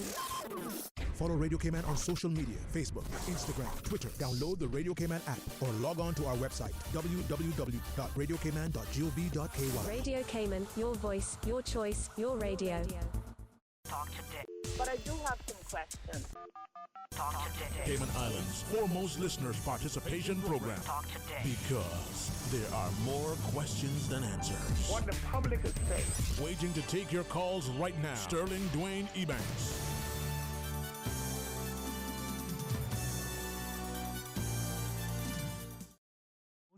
Welcome back to Talk Today. Thank you for joining us. And as I'm hoping that you sit back, reflecting and relaxing, somewhat pensive nonetheless, as we welcome Dr. Obina and Nurse Maria Barnes Campbell, and telling us about their experience just recently to the Bahamas.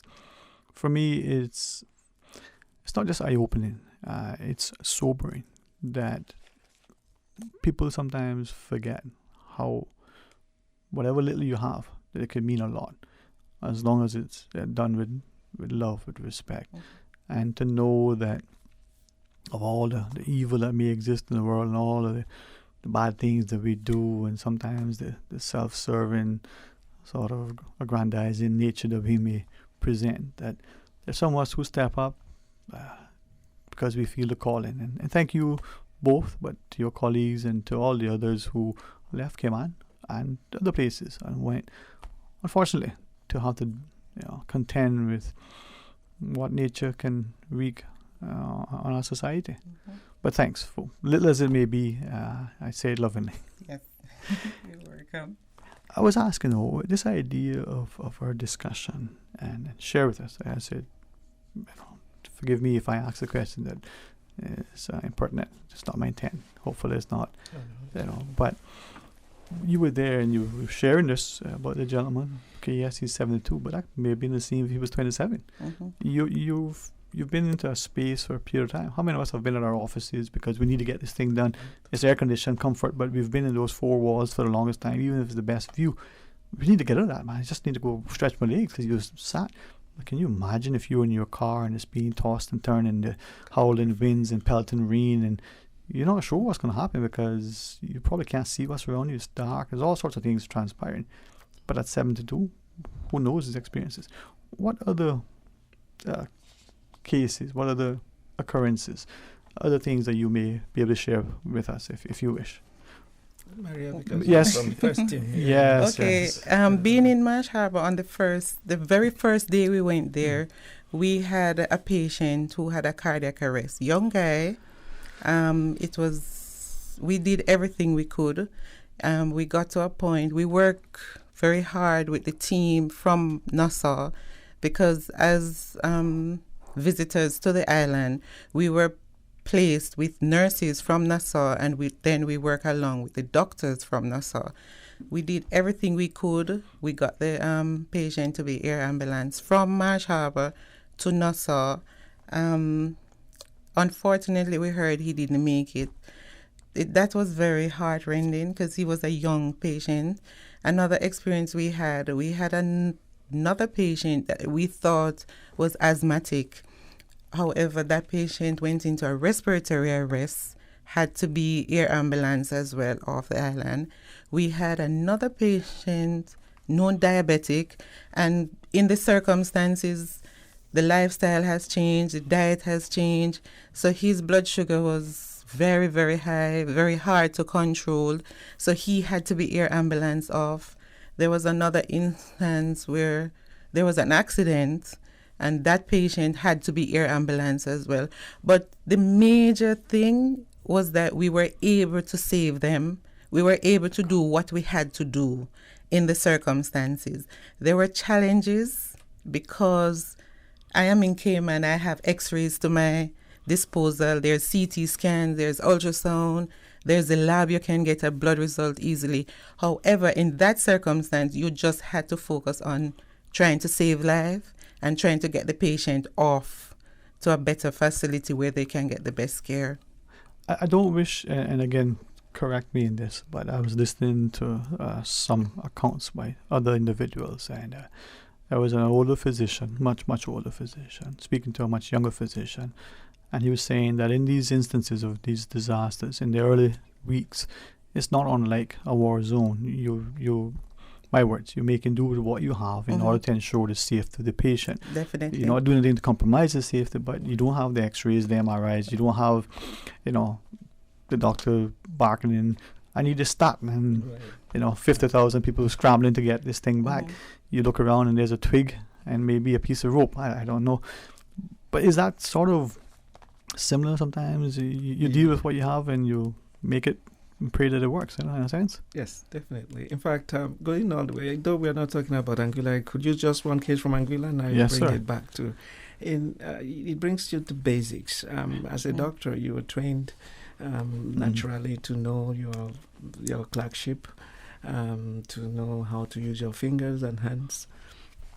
But over time, because of technology, and of course we are spoiled by all the gadgets we have helping us. But at times like this, you go back down to basic. I remember a young man who came in when we were in Anguilla with abdominal pain, and we made an instant diagnosis. I think it was Dr. Bell, of appendicitis.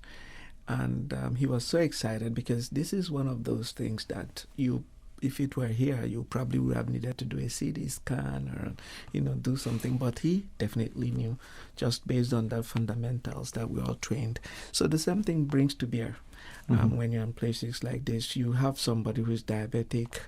Oh, there's an instance again we had when I was in Cooperstown. The internist from Humanities First, he was called because I had an emergency background of somebody who was unconscious.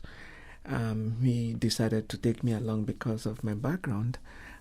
He went first, and with the nurses, critical care nurses, didn't wake me up. They wanted to bring the person to the clinic. But when they arrived, just by talking to the relatives, looking at her, and looking at the history, they realized most likely it was hypoglycemia. That's low sugar. And just a little bit of scoops of sugar, and the nurses were able to set up an IV. Before I arrived, because they sent somebody to bring me, the patient had already gotten up. Those are things you would not have. You would accomplish it, but here she would have had to do all sorts of things before even getting to that diagnosis. So there are times like this. That's when you begin to see that those fundamental training that you had as a medical student growing up and as a young doctor practicing come into play. So we saw quite in Cooperstown, because I was there alone after the Humanities First left, there was some things that came on. She's talking about asthmatic, the same thing I saw. Because people are trying to clean their homes with all sorts of chemicals and persons and trying to sterilize things. There were all sorts of chemicals they were not exposed to before, and you had these acute respiratory syndromes. I saw quite a little bit of that. And the same woman actually who was hypoglycemic also had an asthmatic attack, very severe asthma. And of course persons who they don't have their prescriptions, they don't have their replacement, their hypertension, their blood pressures are off the roof, their blood sugars are off the roof. So we expected those, because if you have gone to these places before, those are some of the things you are expecting, knowing that they don't have most of them have lost their medications and all that. So Nurse Maria, Dr. Obina, as you were sharing, I was thinking in our sort of a discussion to ask about the things that sometimes we hear, especially as part of the PSA from the HSA over the radio about making sure you're prepared. Put your valuable documents, get your medications and prescriptions, and keep them secure. But sometimes as a society, the diabetic, the asthmatic, we don't realize how critical it can be, how fatal if something like this transpires and that person all of a sudden, we think, oh, it's just asthma. No, it's not just asthma. But sadly, people have succumbed and we don't appreciate it. It's probably worse under these circumstances, the stress alone of what they're experiencing. So with that in mind, and from the perspective of us who are here, who hopefully have not become complacent, have not become so interested in what we think is safer buildings because of our building code or construction methods or elevated sites or technologies or the fact that we've been spared or whatever it is. What can we do to learn from these experiences as people in preparing, as people in trying to respond, and as governments and physicians and agencies and NGOs and the like, in order to try and to, as best as possible, be as secure, as safe, as responsive? Seeing what transpired just the other day. I would say acknowledge the warning. Once there's a warning that there's a hurricane coming or some form of disaster and you get the warning, prepare. You have to be prepared. Having been through Gilbert, having been through Ivan, having been to Anguilla through Irma, and when we were there, Maria was on its way again. So we had to evacuate where we were to the hospital. And having been to Abaco, it tells me, and I would tell my colleagues and entire Cayman Islands, be prepared. Have all your documents in place. If you're on medications, make sure you have surplus. Get your stocks in. Because when a disaster strikes, your mind is blown away. I have had patients in Abaco who lost their blood pressure machine. People have lost their asthma. The asthmatics have lost their medication, lost everything. So my thing is be prepared. Value not that particular thing that has a material value as expensive maybe, but recognize your asthma pump, your prescription made is, perhaps almost sometimes irreplaceable in those circumstances.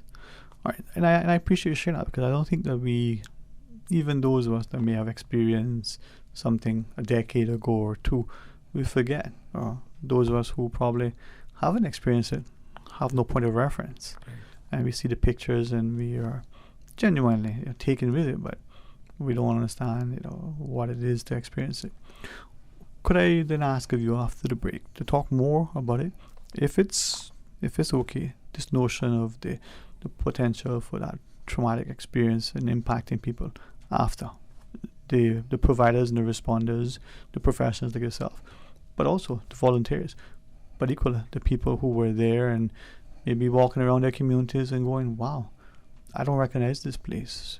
After Ivan, I came outside and I'm grateful for my brothers and one brother-in-law in particular, and I thought, I don't know, did a bomb just drop? I don't recognize anything. He could have blindfolded you and turned you around just once and you probably wouldn't know where you were. That is, not impossible for some people to appreciate, others it may be. Can we talk about that for a bit? Sure. When we come back from the break, that's the question, and we're certainly benefiting from this discussion. So stay tuned, please.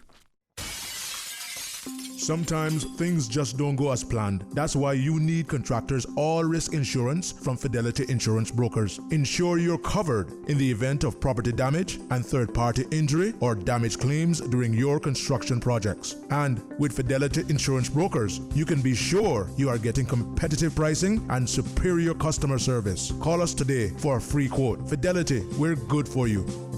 King Sports Center takes pride in being more than just an ordinary gymnasium. For 14 years, their multi-purpose facility has been providing the community with a variety of sporting, recreational, and relaxation activities. King Sports Center has a bowling alley, lounge bar, multi-purpose rooms, powerhouse gym, rock climbing wall, bungee jumping, a 10,000 square foot rink, and so much more. For more information on the variety of services, call their friendly staff today at 946-5464 or email kings@candw.ky or visit www.kingsportscenter.com. King Sports Center, your one-stop shop for fitness, recreation, and relaxation. Ambitious, determined, beautiful, and unapologetically uncompromising. You have set the bar high. Now let High Fashion and Design Studio take you to the next level. Full service hair and nail salon carrying the top designer brands. Calvin Klein, 9 West. Shoes, clothing, accessories, quality dressmaking, tailoring, and custom design. High Fashion and Design Studio, located in Cayman Trade Center, 199 Eastern Avenue, across from Banana's Restaurant. Call 945-4415 to book your high fashion and design experience today. Be bold, be true, be you. Headlines. With the latest headlines. One of Cayman's bright and shining young stars. Local, regional, international. Turning to international news. Updates on the hour between 7 a.m. and 6 p.m. on weekdays. All the news when you want it. Tune in to Radio Cayman for hourly headlines of the day's top stories. Radio Cayman, your voice, your choice, your radio. Talk today. But I do have some questions. Talk today. Cayman Islands' foremost listeners participation program. Talk today. Because there are more questions than answers. What the public is saying. Waiting to take your calls right now. Sterling Dwayne Ebanks.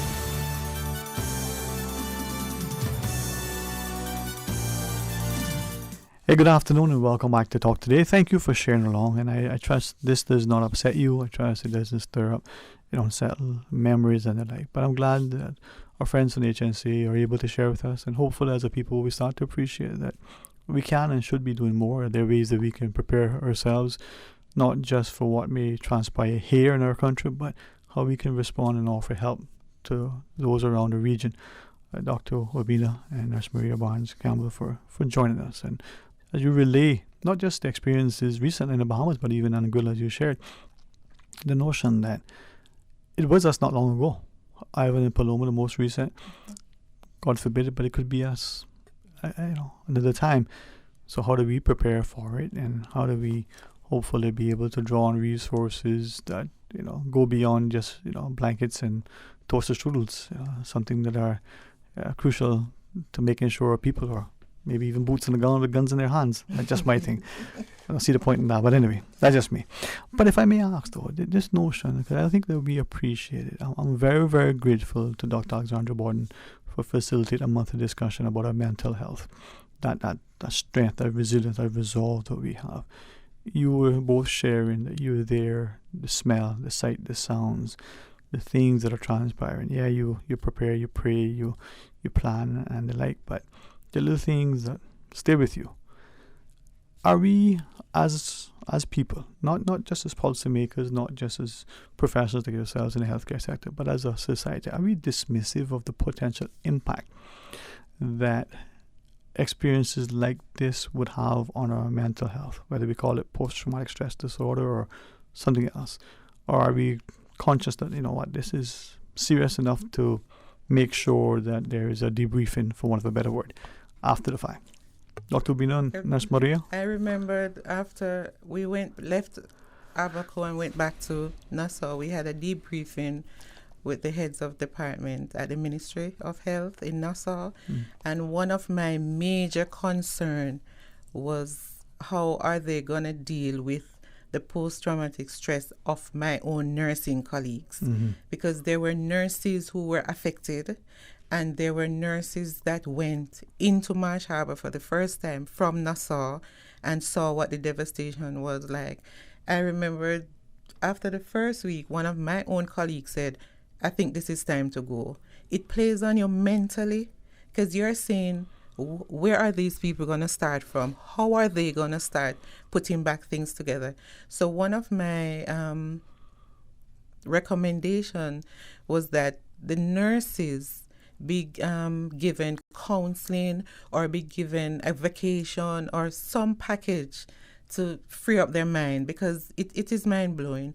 And we were informed that they had a psychiatric team of psychiatrists and psychologists. They were putting a team together to deal with those issues. So I was happy for that, because that was one of my major concerns. I can imagine. Dr. Bino? Yes, I must say, before I go on, I must use this opportunity once more to thank the Health Service Authority and the Ministry of Health for this initiative, both going to Anguilla and going to help our sister islands around us. Because one of the aim of it, which is what we discussed, was to go and relieve the healthcare workers. Because we look at them as here, they start working from just before the hurricane. Some of them walked through the hurricane, and some of them had their homes and relatives and friends affected. And through all that, they walked through all that until relief started coming. So when we go to these places, one of the objectives is to relieve these healthcare workers and then help them so that they can go back to their homes and families to begin the process. So based on our own experience, just arriving in these islands and seeing what happened and the feelings we get, you can then just begin to imagine what they themselves had gone through. And so both ourselves, because I was telling somebody when I arrived back, I had to begin to peel off layers of trying to debrief myself, try to get myself back into what the reality of where we are. And then just going through that myself, I just imagine what they are going through. So the mental health impact, I don't know whether to call it post-traumatic stress disorder. It's just a matter of the fact that these persons have gone through quite a lot.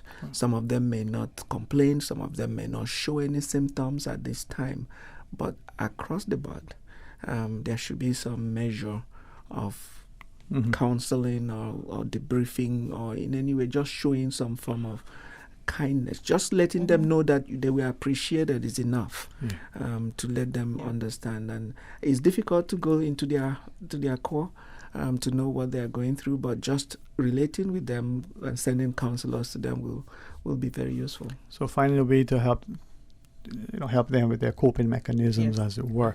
I like your idea. I have a friend who from another jurisdiction who was assisting, and he's saying, okay, he may not be PTSD, but it was a traumatic experience because he saw this thing. It wasn't the first time.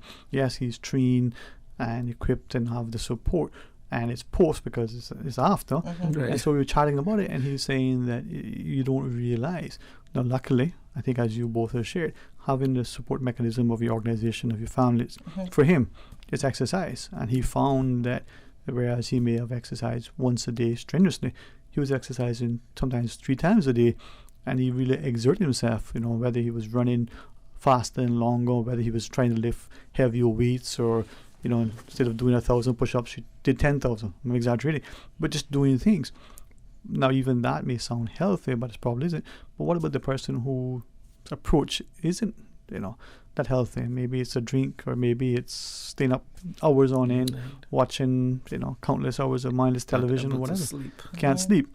So having that ability to unwind, to cope, to talk, to speak to someone who can help.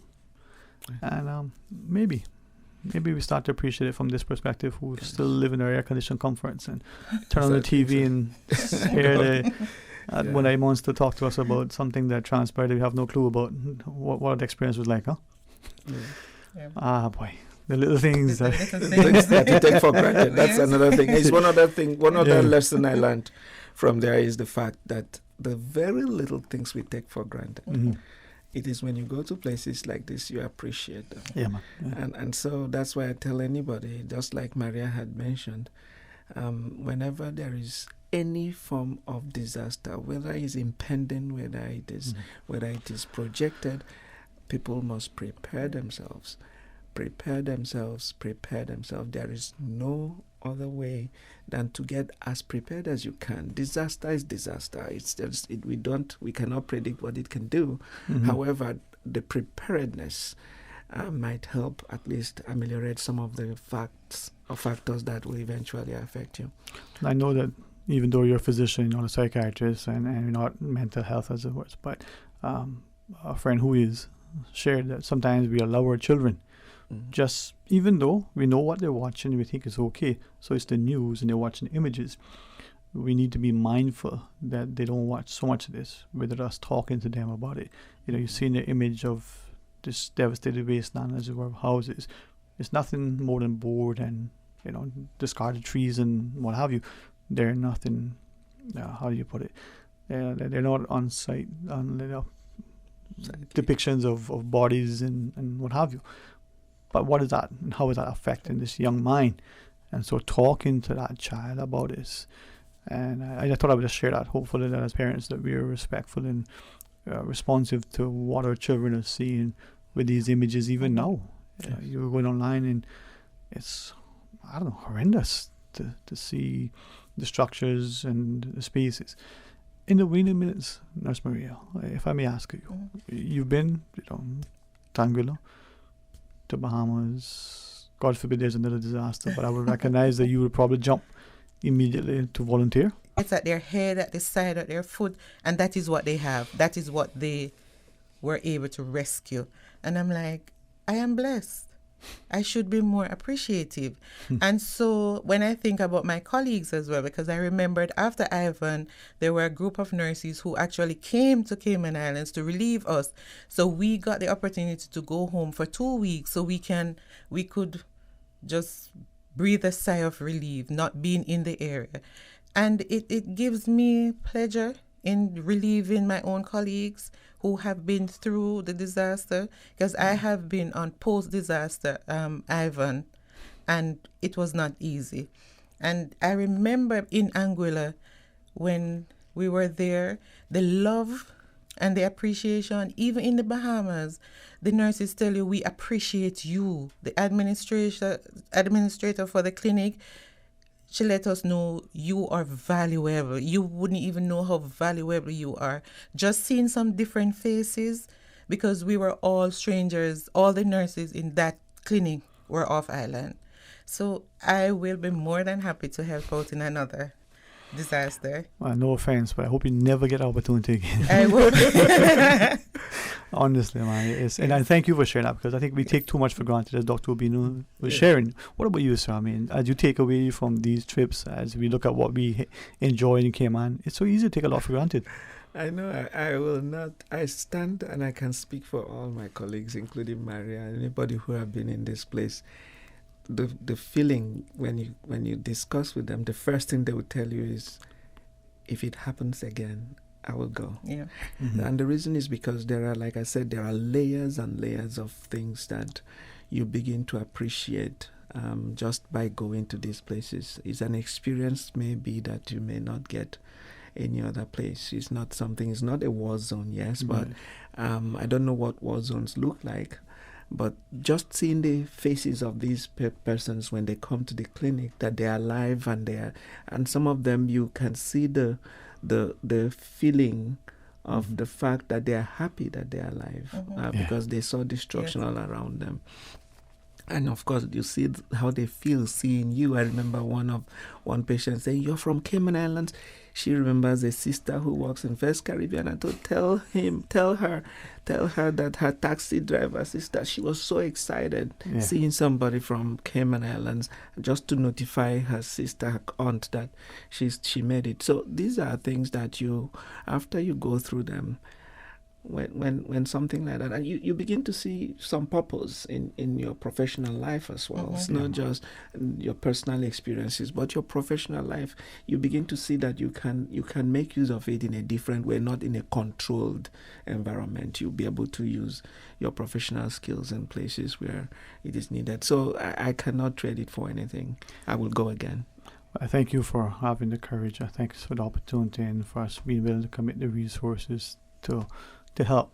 And as you shared, I recognize that some of us become so, attached, dependent almost on our technologies, that we forget that in that ensuing period, it was difficult to make contact with friends and family, and not knowing, the fate of the loved ones can be devastating. Yes. So I look at it and I'm mindful We need to give thanks and all, and always be appreciative of what we think may be a little, because it's a lot more than many. Yes. Well, prayers that you'll have a wonderful rest of this day, and that tomorrow and the days following even be better. Thank you. Thank you very much. All right. And thanks to Miss Susan too. Isn't she wonderful? I mean, she's there. If you don't call on her, you wouldn't even know. But yeah, without her, nothing would happen, right? Tomorrow's Wednesday. We had For the Record with Mr. Art. Of course, in the afternoon, there is our Youth Flex. But in between, some would say is the best part of the day, lunchtime. It's for an opportunity for us to invite you to be part of Talk Today as you enjoy your lunch. Hopefully, you'll be able to benefit as you contribute. Until then, be blessed. Thank you. Talk Today is brought to you by Fidelity Bank. For all your banking needs, visit fidelitygroup.com. Fidelity, we're good for you.